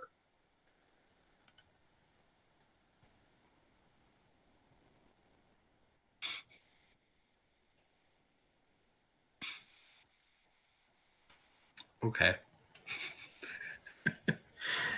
Sethan's now actively trying not to grab that book. Well, again, Wants it is to. behind. It is behind a mesh, which each one of these shelves has sort of like doors locked in the middle. There's a big padlock-looking son of a gun, and it is one of many books on alchemy and combat casting. You actually see sort of a section designation. Can I also get an investigation check from? No, let's just get one from everybody. Let's just get one from everybody. Why not? Why not, y'all? Why not?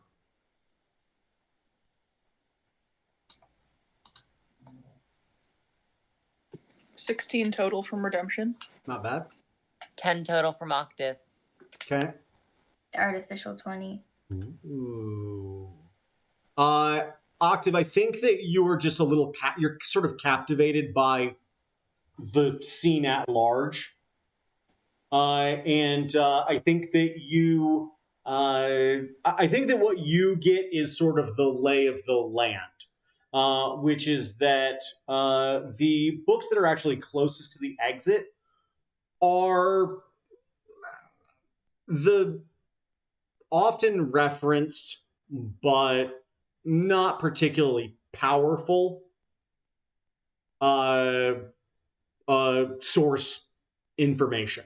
Stuff that everybody uses, but it's just like, I just have to make sure for the citation for this paper before I teach this module. As you get deeper in, these collections in here are less scholarly. No, I think they're less academic. There are still very much like scholarly books, but they are more personal. They are the collection of mage tomes and spell books, and they are obviously some of them very powerful, and at one point belonged to very powerful people. Those who study magic, I mean, in case anybody was curious, tend to store it by writing it down. And so there are some great and powerful spell books in here that would just be a real pleasure to have, if not an absolute curse.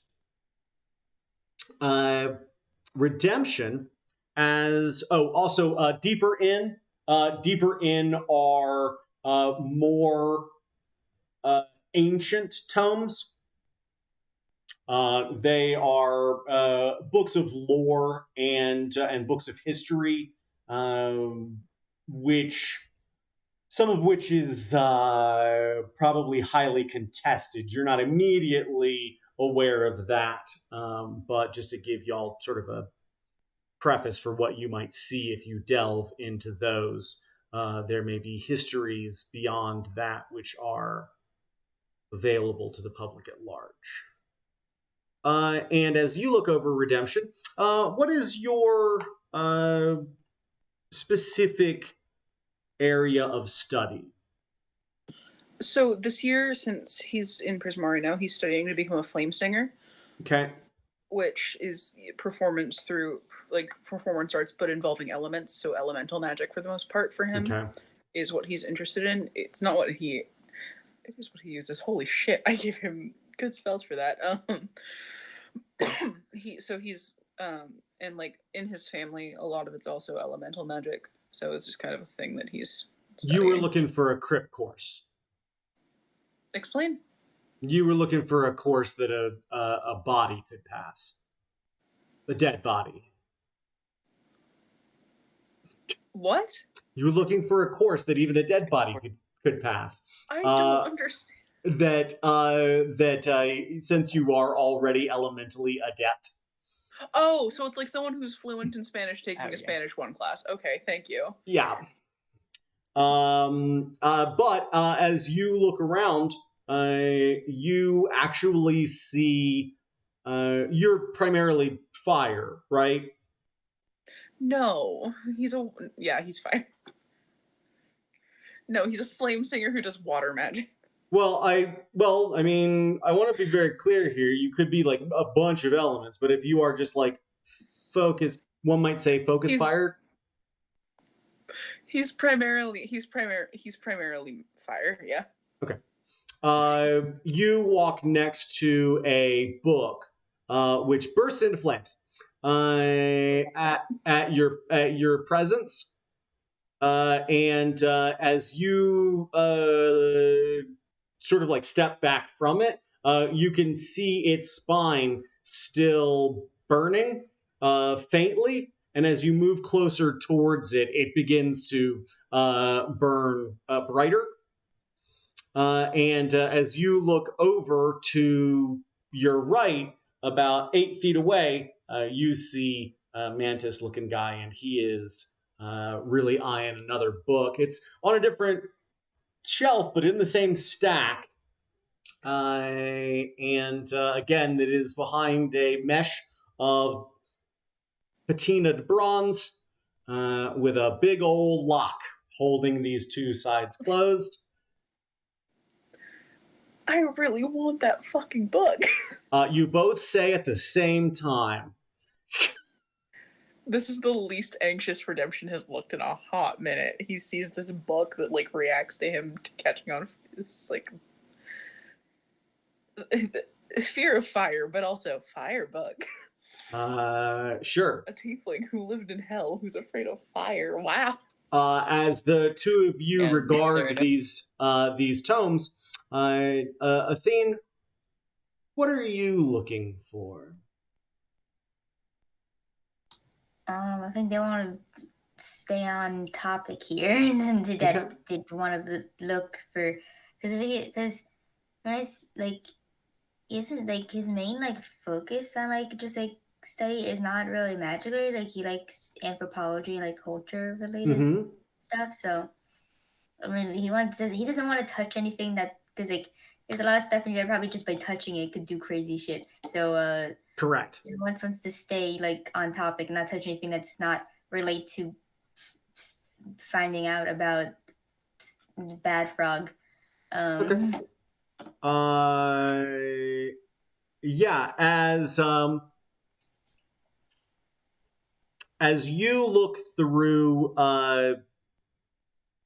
actually as you sort of progress a little deeper, not getting caught up in this section of magically imbued books, but moving towards these older tomes, you begin scanning, and as you do, you see there is a collection of minutes of the board of educators and academics. And it is a whole ass stack.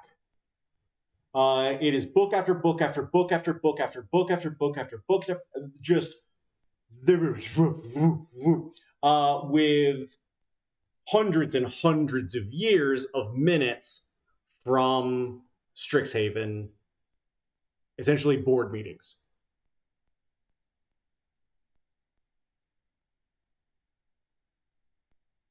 Okay, well, I looked at the not like the newsletter like thing before, and that must have had a date on it. So use that date as a reference to try to narrow down. Yep. As you look through these books, you see one with dates, and I was gonna say it was the year was 5735. Like that's what year it is. And you see that the date on that was would have been winter 3, which would have been the end of February, beginning of March-ish, of 5535.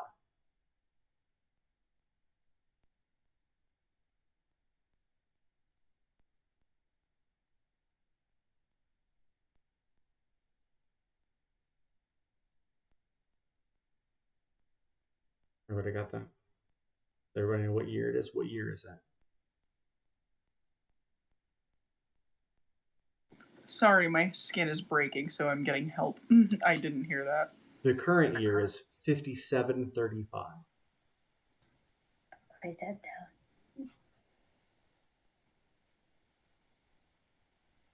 down. And the Gazette is from winter 3, which is the third month of winter. 5535.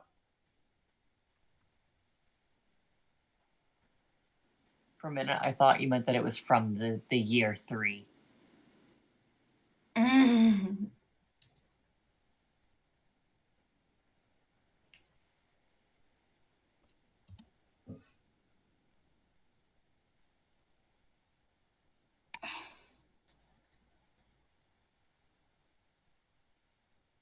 Yeah, essentially 200 years and a few weeks prior to today's date.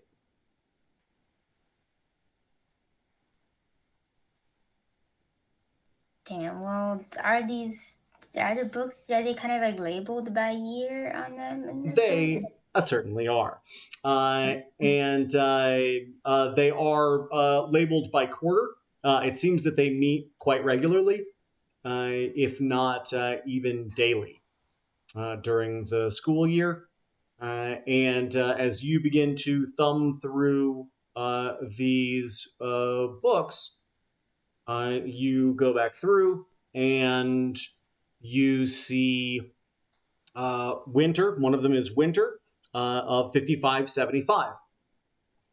And as you begin to flip through that book, day by day by day by day by day by day by day by day by day, you get towards the back of it at the end of that quarter, and you see winter 3, week 2, and there's discussions about the cost of food on campus. There's discussions about some expansions of the library and the establishment of just a broader sort of service on the main campus.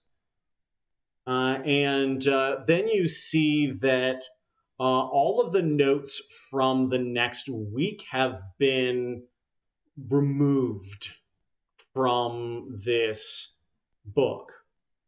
And the next entry that you see is a vote of no confidence in the matter of Aishon Heflin.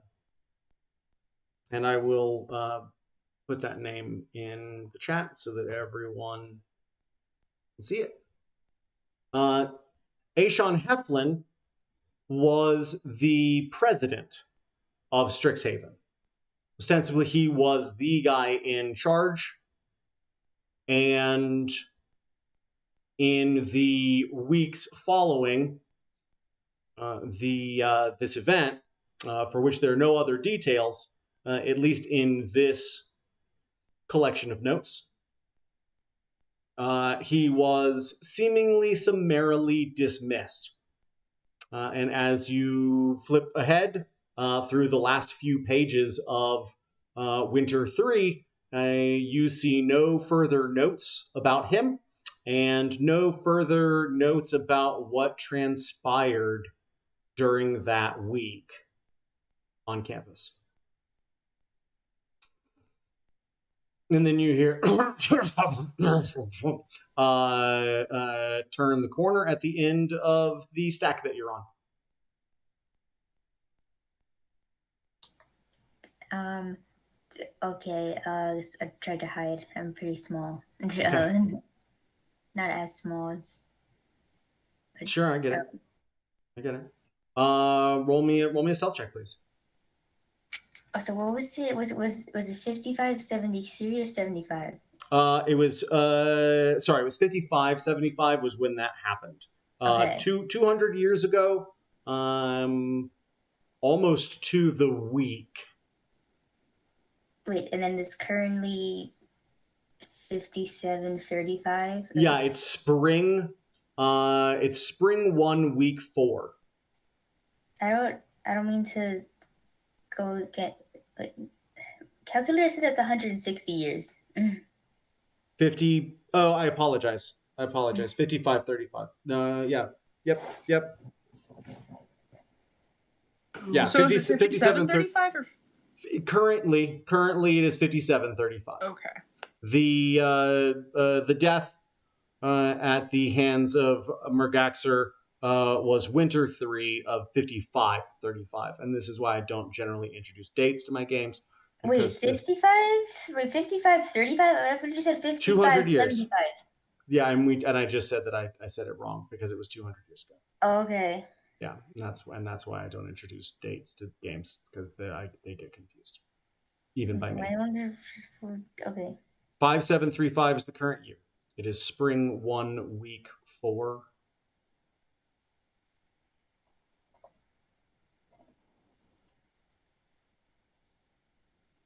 Oh, I forgot what I was doing. Clanky sound.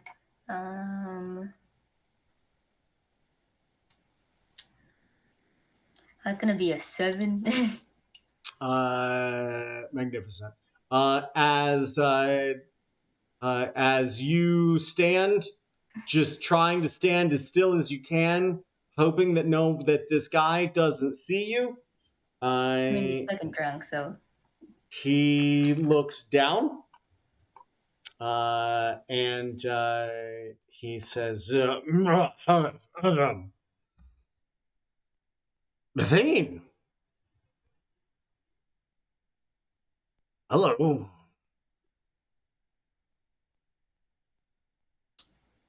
Hello.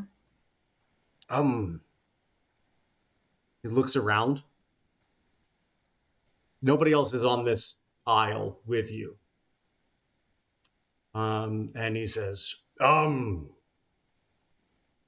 bit of research, eh? Yes. Did you learn anything?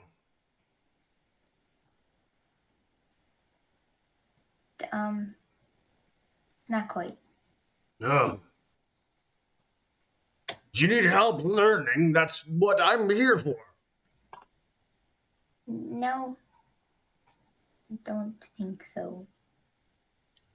He sort of folds his hands and begins to wring them a bit. He says, "Oh, that's a shame. I'm usually quite good at it." He looks around and he looks up at the stack. He says, "No, I don't need notes, minutes." He looks to the other stack on the other side. He says, no potions." He begins to scratch his chin and starts looking back and forth from each of the stacks as you stand again unmoved.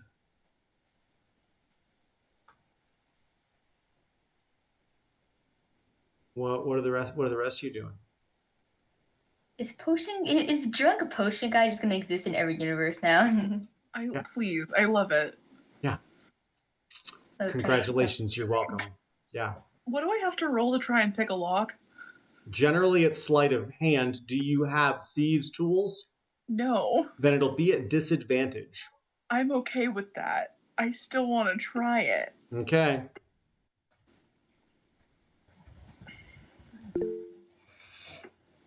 My worst roll was a 13. If you want to help, what do I get? Hang on. This begs the question: do you have thieves' tools? They're so small, they practically are thieves' tools. Can I use them Your little mantis hand in the lock and wiggle it around. Can I use them as thieves' tools? Simply reach in the lock and pick it. King. I think you're a little bit too big, though, because you're 2 feet tall. Oh. Yeah, I'm not proficient, nor do I have any. As you look at this thing, there's no clear indicator where you could even put a lockpick. Can I? Oh wait, we don't have an open spell book for this one, huh? You guys are babies. You guys are students. I just wanted to cast a knock. God damn. Wait. Oh, I have knock. Wait. Prepared? Yes. Would you I like can to? instantaneously unlock a door. No, That's hang on. I can't read. I can't read.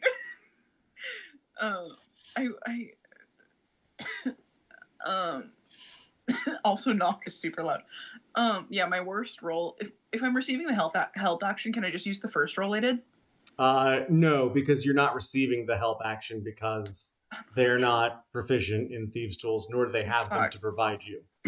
Fine, it was still Which a 13. means that all they do is raise their mantis claws and go rah rah shish boom ba. A 13 is not going to cut it. To pick a magical lock in a magical library that people aren't allowed into. I realize this, but I'm still stupid. Octave is gonna place a hand on Red's shoulder and say, "Better luck next time. I believe in you," and give you bardic inspiration. Can I try again with my inspiration? Yes, you can. Yes. What's your bardic dice again? Is it D8? I think it's a D6 for level 3. Okay. Am I still at disadvantage? Yes. Okay, so I'm gonna roll a D6 real quick and add that. It's 11. With the fucking D6 or the bardic inspiration. I had a 21 for my first roll, and then I had to do disadvantage. As you just sort of pulled on the lock, and for a second you were like, "Oh, it'll just come loose on it," and then it just doesn't. Can I do one more thing? Absolutely not. As you, I want to cast Firebolt. Tough shit. I said no. I already said you asked. I said no. Those the breaks, kid. As you are priming your finger to firebolt this magical lock, you hear, and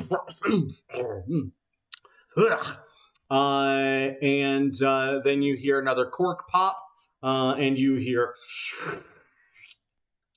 and then you hear gurgle, and then you just hear, which echoes, and as it does, you begin to hear more books flapping around, and then you see this instructor as he walks onto the scene rubbing his chest, and he looks up, his hair still sort of flowing, in the breeze that does not exist. He pulls out a set of spectacles and puts them on and begins to look around. And he looks down this aisle and he sees the three of you, and he squints. And he says, can I help you with your research?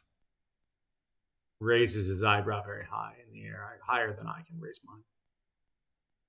Just one. Just like this one, I can't like.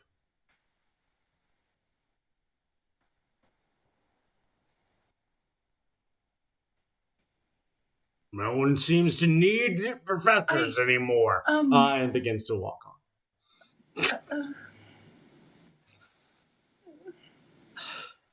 I don't suppose you can help. I want to review this war magic book. He pokes his head back around the corner. War magic. Yes. I'm not going to enact anything, but it's fascinating. No, purely academic. Of course, yes.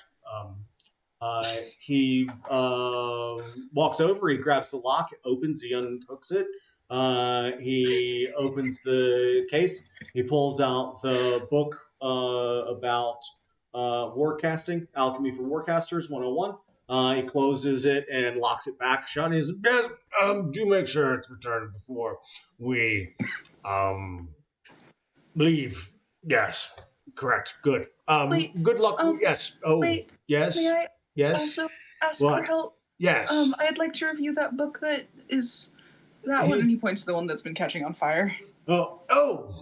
Yes, of course. Elemental abjuration. Yes. What is it? Evocation. It's, I guess it just depends on what kind of fire you like. And he reaches up and grabs the lock, unlocks. He opens up the thing, grabs the book, pulls it out because, that's spicy meatball. And hands you the book. Thank you. Additionally, I have a question. Oh, yes, please, yes. I'm a professor, and that's they pay me to answer the questions. He locks the lock. Indeed, they do. And to unlock this gate. I was wondering, are there any books in this section that go over... Yes, there's many books in this section. So true. I was wondering if any of them go over Strixhaven history, perhaps by year or decade. There's a certain era of history I'm interested in researching for a project. You're not here with Athene. Athene is over inspecting the minutes of the board meetings. That should be as detailed a history of the goings-on of Strixhaven from the inner circle. And he sort of bows at saying that with an air of disrespect. Come on, Yes. Don't eat the dice. Overhear the conversation. You can absolutely hear this conversation. He's very loud. There's not a lot going on, and he's the only person, it seems, in these stacks besides the 4 students that don't belong here. Well, that is seeing that he is just not drunk enough to be able to give some information. He'll come over. I guess since he knew me by name, that I would know him by name. Yes. His name is. I'm gonna have to look it up. Hang on. Drunk. Dronk. Just wanted to make sure that was right. That's a good one.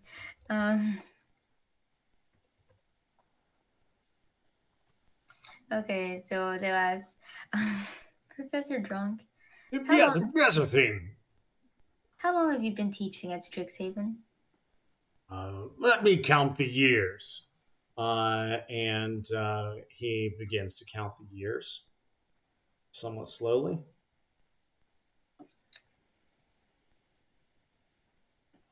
Gosh, that was a good year. Was that a year? It could have been a month. Okay. I've been here 37 years, give or take a standard deviation or two.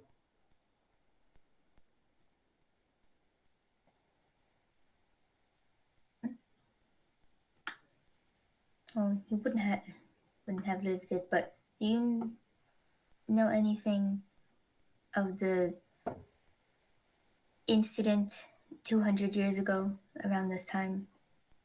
He leans forward and he goes, "Incident," and then he sort of like looks to the side. And he says, "No, I can't say that I know of any incident that occurred 200 years, 3 weeks, and 2 days ago. No." Can I roll insight to see? No, you cannot. Because it's very fucking evident that this guy knows exactly what happened 200 years, 3 weeks, and 2 days ago. And redemption is very stupid. Is there anything I can roll Then to as see a what I have to do to character, get this you info can out of him, choose though? not to know. Sorry, say that again, and I apologize for But is there anything I can roll to see like what I gotta do to get this info out of him, though? That would be an insight check, I think.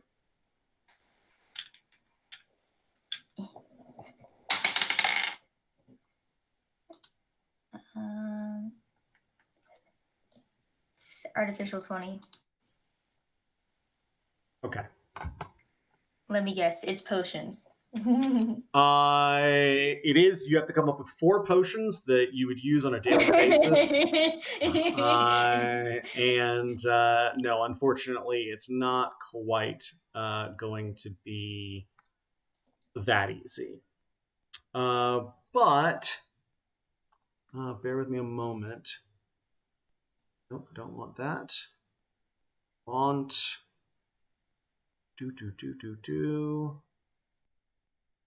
want the whole goddamn map. Where is it? Where's the fucking map?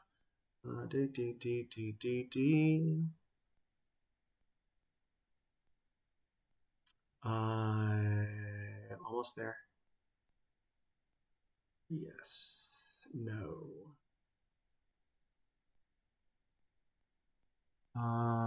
Here we go.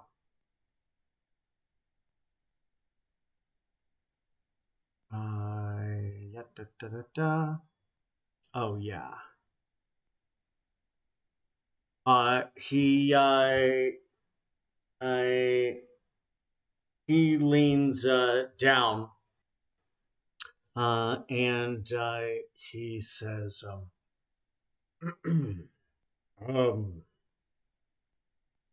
you know, I hear that the bayou is really beautiful these days as spring carries on. Perhaps visit to Valentine would be in order.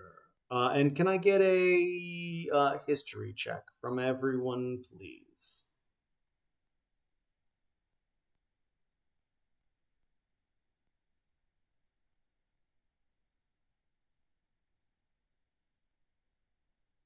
Oof, that's a 9. 14. Or muted. You muted yourself for that. 16 plus 4, 20. I'm sorry. As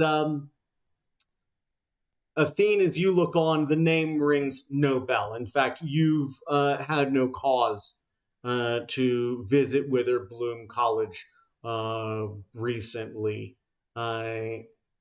Similarly, as you think about it, Scythen, you are like, I don't know what either of those things are.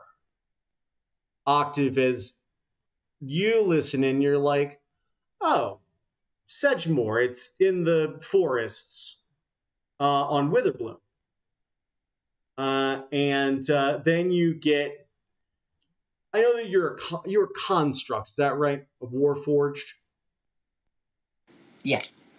The experience you have is as close as you can get to feeling shivers up your spine. And redemption. Really quickly, could you spell Sedgemoor for me? I'm so sorry. Yes. Yes, I can. It is Sedgemoor. And he said that we are due a visit to there, right? He says it's beautiful in the spring. Ah. And says Valentine will show you around. And Redemption, buddy, you get all the pricklies and uncomfortable feelings as the book between your grubby little mitts begins to emit a very tall fire, and we see your steely, disturbed gaze reflecting that flame as you conjure the visage of a great and ancient vampire. And that is where I'll leave you tonight. What? Monster High? It's Draculara. Monster It's Draculara, guys. So kudos and congratulations to all of you for surviving the first of many episodes of the Students of Strixhaven. We're going to be delving a lot into this lore. I'm going to do things I've never thought I would do. That's what college is for, right, everybody? Yeah. And I'm actually going to read words in an adventure book. Yeah, don't worry. I'm not going to stick to the sort of play organized. No, but we will be delving into a lot, and I'm very excited for more of it. And yeah, so the plan currently is to do this every other week after next week, I believe, is the current plan. Is that correct? Everyone seems to be nodding. Finn, are you nodding? I think I'll be able to be fine next week, but next weekend is Sunday's my birthday, so I don't know. Happy early birthday! Hooray! Happy early birthday, Congrats on being an Finn! adult. Oh, Yeah, it's adult time. Oh, you God, won't be an adult yeah. for Gee, several years, but congratulations. legally you will be. I guess. Fuck. Legality's Ugh. all that matters. Yeah, and they'll treat you like it. Yeah. I assure Good you, luck. legality is not all that matters. I know, trust me. Okay, well, we'll see what we can do. If we can't do it this week, maybe we'll do it the next week, whatever. I love y'all. We'll chat on the Discord, and I'll be excited to get to play with y'all again. Much thanks to Charlie for joining us. Appreciate you. Yeah, I'm very excited to have you at the table and look forward to hopefully having more of you. So, unfortunately, I must bid you adieu and au revoir and remind you as always to be good, to take care of yourselves, and if you can't be good, don't get caught. You fucking dweeb. Bye, everybody. Mwah, Night. mwah, mwah, mwah. Adios. Bye.